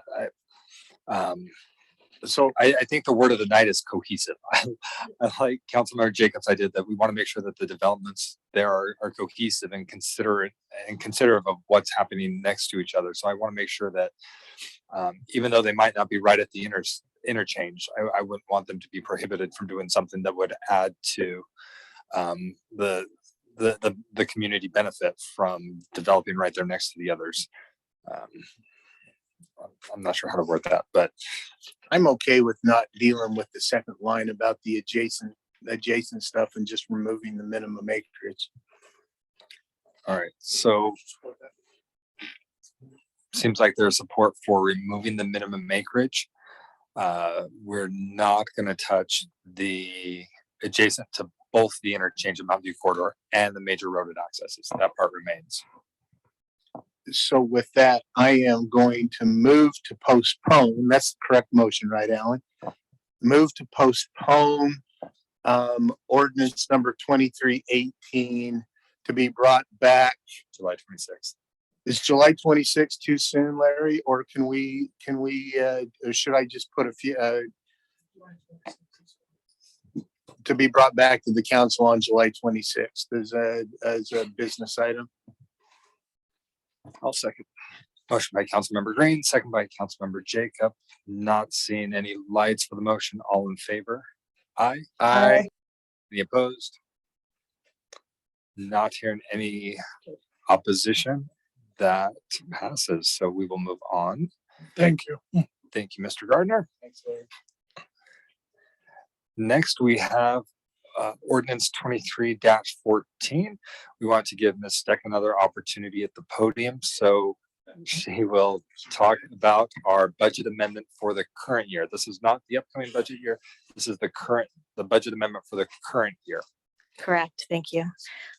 We are bringing before you ordinance number 2314, amending the city's budget for 2023. We had a work session, so to speak, our last meeting, went over all of the amendments to the budget. There is one slight change that you've been briefed on, and otherwise we're asking for you to approve the amendment. Thank you. Questions from council before we open the public hearing? Councilmember Green. Oh, this is a public hearing. Never mind. All right. I am not seeing any other lights or hands. Therefore, if anybody's here that would like to speak to the budget amendment, now is your opportunity to do so. If you're here in person, you're welcome to come to the podium. If you're online, please hit the little button that looks like a hand to let me know that you'd like to speak. I'm still not seeing anybody who's dialed in only by phone.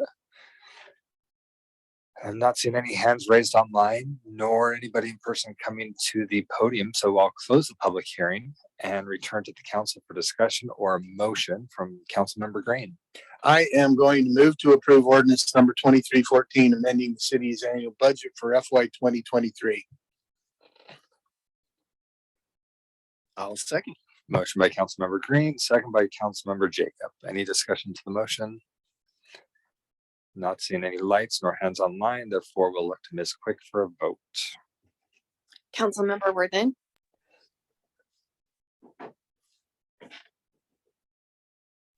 Okay, sorry, couldn't get off mute. Yes. Councilmember Pack. Yes. Councilmember Jacob. Yes. Councilmember Green. Yes. Vice Chair Bloom. Yes. Councilmember Whitelock. Yes. And Chair McConaughey. Aye. Thank you. That motion passes 7-0.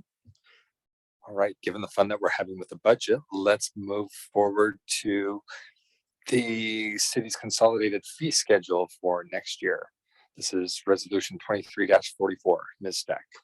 Thank you, Chair. We made the changes to the consolidated fee schedule that you proposed during your work session. So I'm going to bring to light the ones that we did change during that session. We changed non-resident plot cemetery plot sales from $1,650 to $2,200 per the council majority. we included a political party rental for facilities, and it is the cost of services, the actual cost of services. So that's been included. We changed the facility rental on Pioneer Hall and increased it for non-residents. We increased the streetlight fee. We updated the garbage and recycling rates. So those are the changes that we made in the consolidated fee schedule. We are going to bring you the consolidated fee schedule and discussion on the transfers all in January so that we can make all these decisions well before we're preparing a budget next time. So we're very excited about that change in policy and procedure. So thank you for that recommendation. So right now we bring to you resolution 23044. The budget is built on these fees, and we would appreciate a motion to approve. Thank you. All right. Any questions from council before we open the public hearing? Councilmember Jacob. Just one, and I'm sorry I didn't get this to you in advance. This just occurred to me, and if you don't know, that's totally fine. It's just a matter of curiosity. Non-residential cemetery plots, how many of those do we sell in a given year? Is it more than 10 or more than 50 or less than 5 or? I would be happy to get that information. Kelly does have that information available, but it's not as many as certainly residents. We only have about 325 plots available for sale. So I think the intention was to persuade towards residents using these services. No, it was just totally a curiosity thing. I was just wondering if it was like Good a lot question. of people who are just, I'm sorry. Just wanting to live in West Jordan for the rest of their days. I was just about to have the worst pun ever. Dirk would have been proud, but people that are just dying to be buried in West Jordan. I mean, yeah, well, one of those budget amendment items was cemetery overtime. So, right, okay. Councilmember Jacob has a unique skill to get to the dead center of an issue. Thank you. I thought it was that the curiosity would kill the Zach. All right. Before we get too far off track, we should probably open up the public hearing. If there's anybody from the public who would like to speak to the consolidated fee schedule or offer up better puns of their own, now is the time to do so. Please come to the podium or hit the little hand icon if you're in the Zoom. You'll notice we did not invite the mayor to share his puns, which I'm sure are plentiful and far worse. All right, I'm not seeing anybody come to the podium, nor am I seeing any hands online, so I'll return to the council, or excuse me, we'll close the public hearing and return to the council for any follow-up puns, any discussion or motion.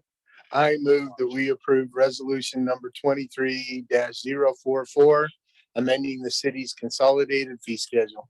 Second. Motion by Councilmember Green, second by Councilmember Whitelock. Any discussion to the motion? Not seeing any. We'll look to Ms. Quick for a vote. Councilmember Jacob, Yes. Councilmember Whitelock, Yes.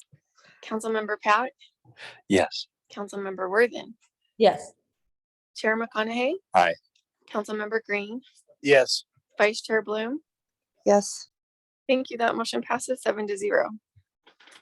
All right, and all of that conversation culminates in this last public hearing, which we have tonight, which is resolution 23-35, which is adopting the tentative budget for the city of West Jordan for fiscal year 24 and sets August 22nd as a date for the public regarding the final adoption of the budget and setting the tax rate. Ms. Steck, you're still here. I'm still here. Council, as you know, you received the mayor's budget on May 9th, and you held work sessions to consider and review this budget on May 10th, May 17th, May 24th, June 14th, and June 21st. More work sessions than you've ever had. So we hope that we've gotten this budget into a place where you can support the budget, and we are looking forward to continued discussions with the community as we enter into the truth and taxation process. But we propose to you to adopt a tentative budget so the city has an operating budget to remain in service from July 1st until you adopt the next budget on April 22nd. So we would greatly appreciate your support. Any questions for Ms. Steck before we open the public hearing?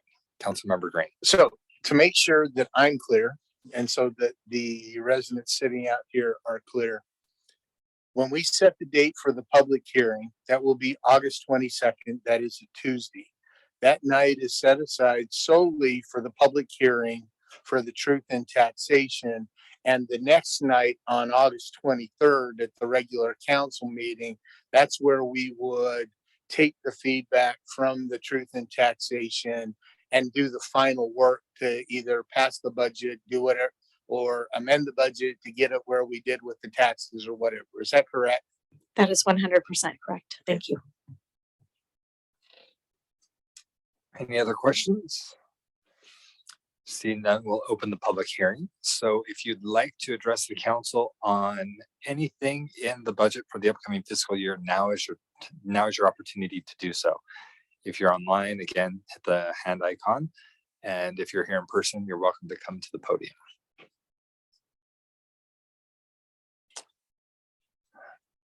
We've had how many months of opportunity for public comment? We've heard from quite a few folks. We've gone out and visited a few folks. There have been quite a few who have weighed in, but not seen any who want to use the opportunity tonight. We will close the public hearing and turn to the council for discussion or a motion. Councilmember Jacob. Thank you. I just wanted to mention that the public hearing date is set by state law and all of this, and we have to do it on a specific date.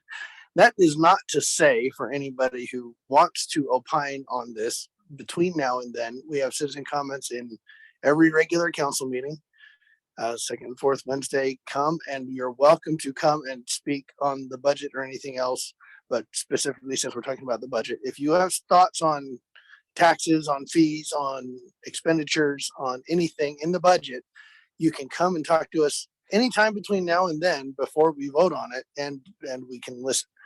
Even though that is the day of the public hearing officially, you don't have to wait till then. If you can't come that night, come another night.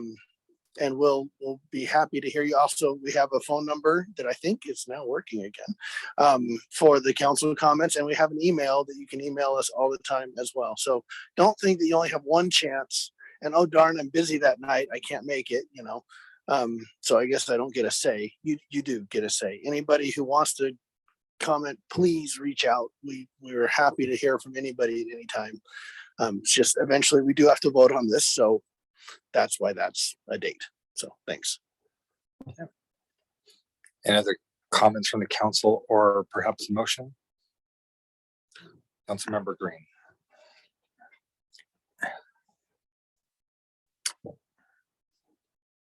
I'm trying to decide whether I like this budget or not. It's got some things in it that I like, and it's got some things in it that I absolutely can't stand.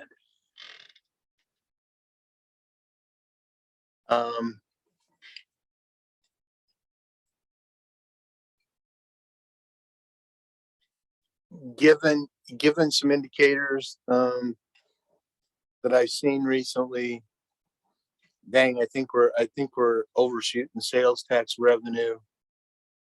I also think that there's a couple other things that I think we're adding as ongoing expenses that are in the long run going to hurt the city and are going to hurt a specific group of employees.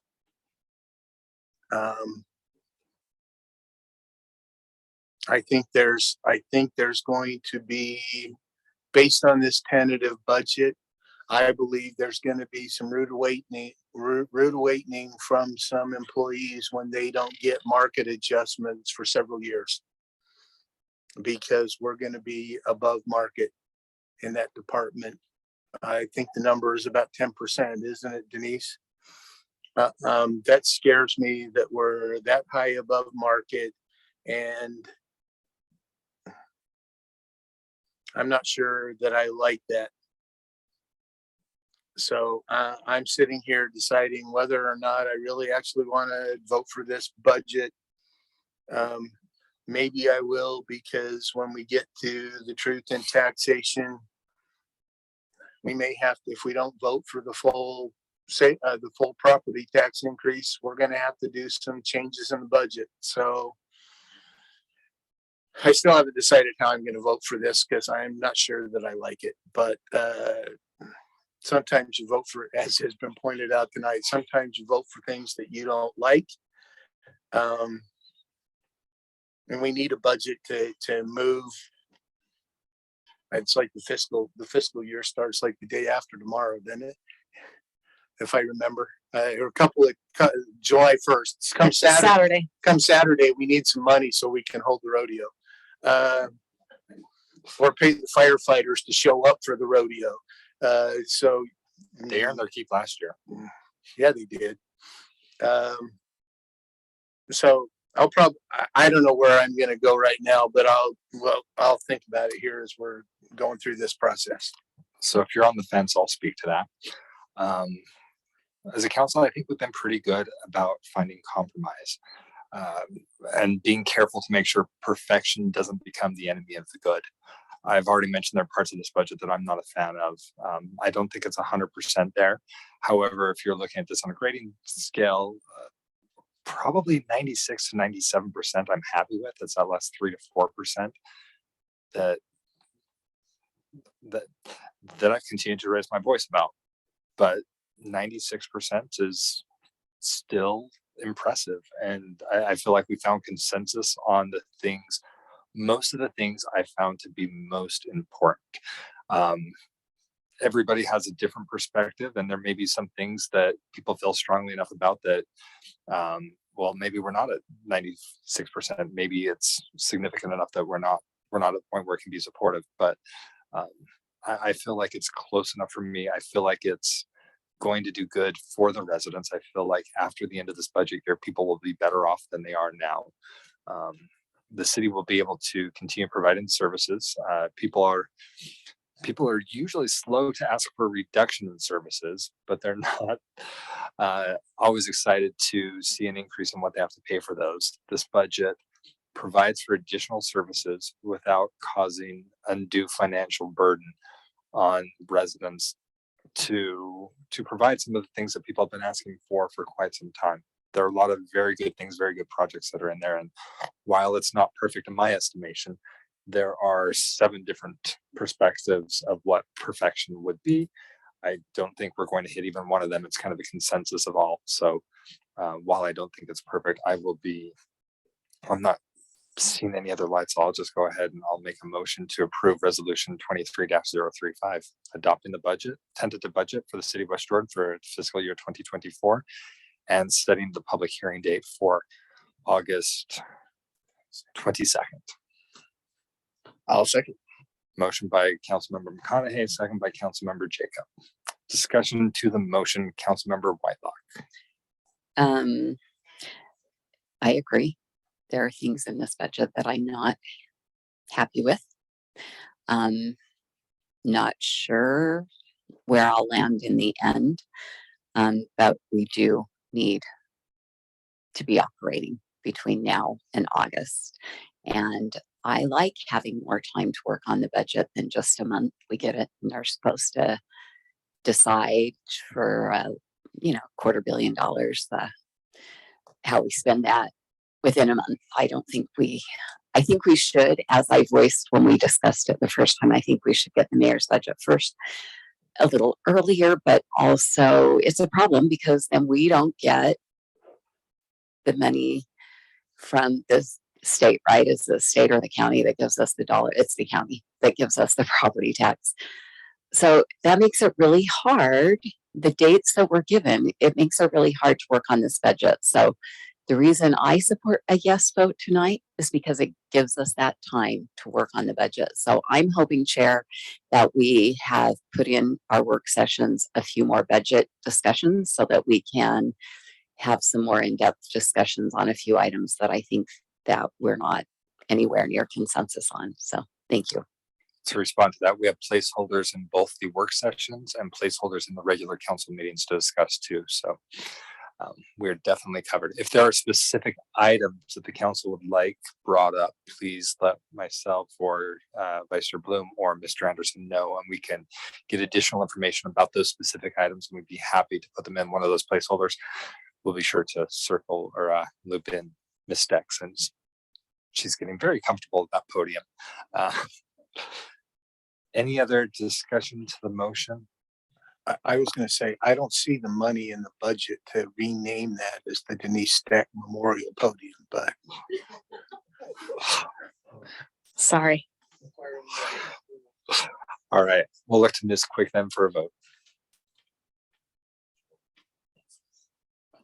Councilmember Green,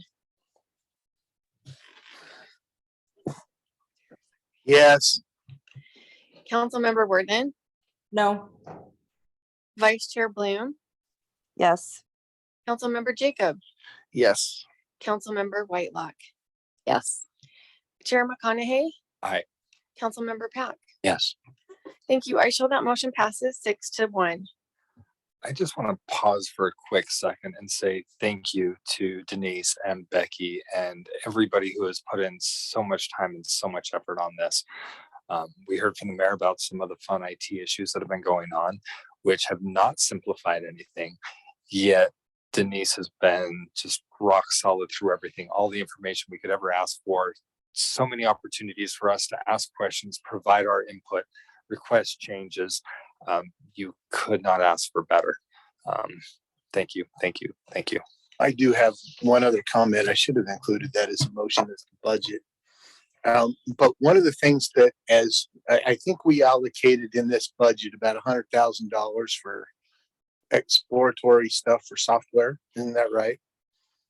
What I want to make sure of is that we understand, and if we need to have further discussions on this to adopt some sort of policy, I'd like to just put this out, is that given the IT issues that we've had the last couple of weeks, what I would like to ensure is that as we look at other software, we want to make sure that it's cloud-based and not server-based.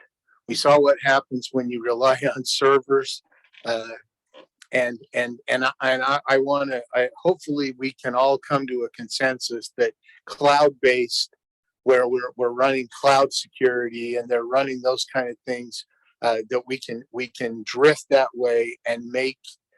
And then because we've diversified on the cloud in multiple fashions, then if there's an IT issue, not every department's hurt. It's you hurt the linebackers, but the quarterback and the running backs are still in the game. You know what I mean?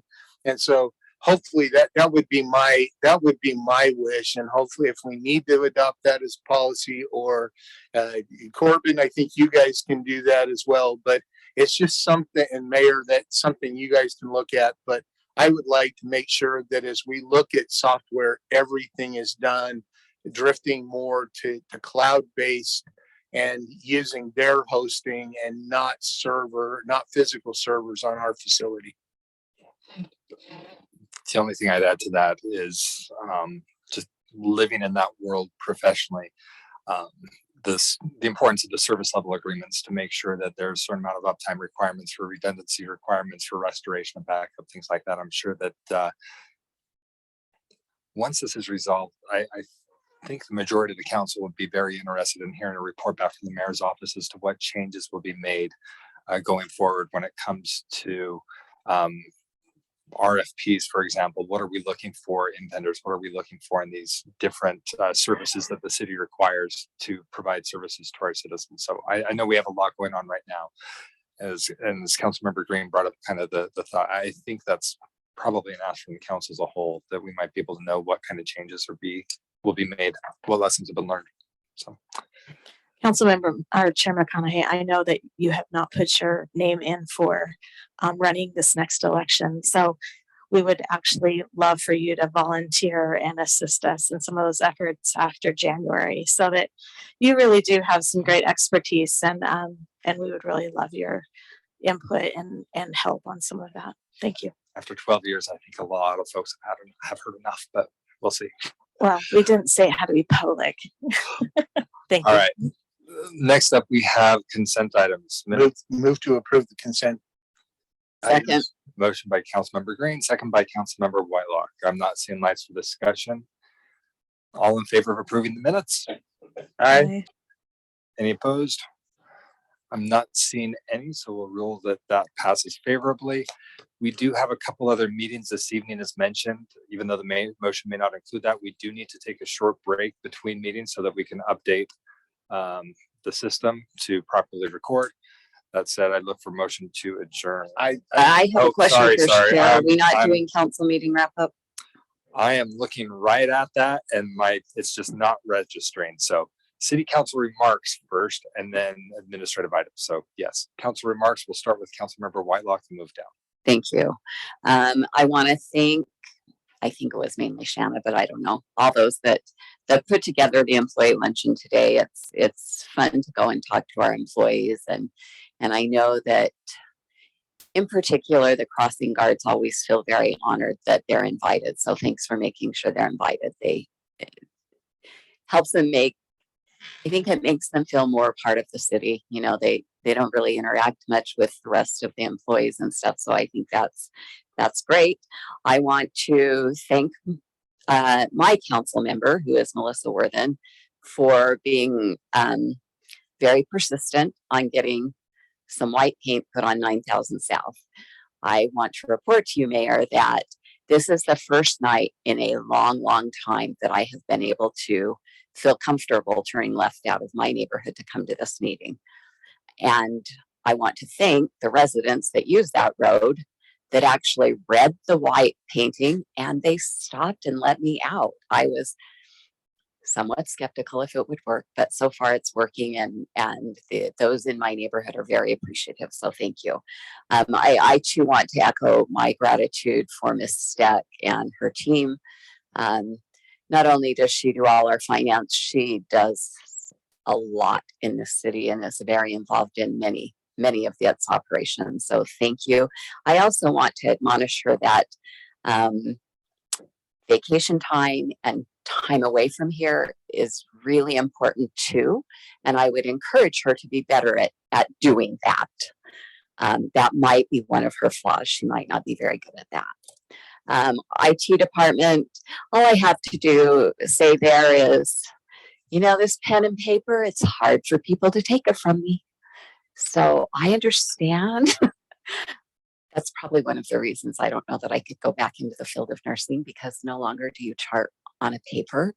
And I can tell you, I get so frustrated when I go to my doctor and I say, can you tell me X, Y, or Z? In the olden days, he'd have my chart. He could tell me. Now he's like, I can't find that. Let me see if I can get help.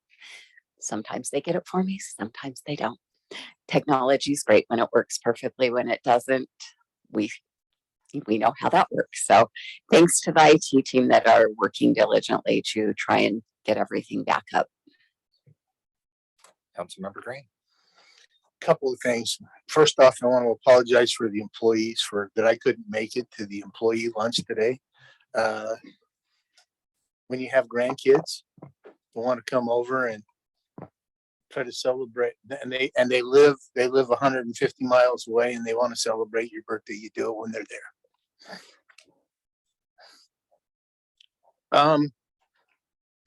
I was reading an article today. And it was about it was some comments that United Airlines CEO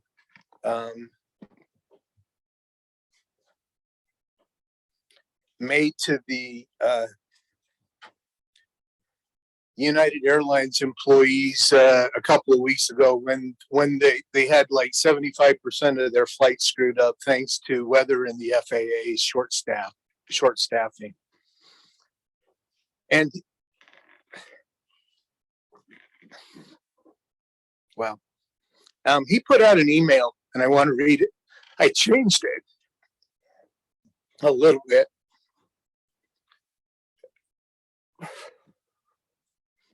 I changed it a little bit for our employees.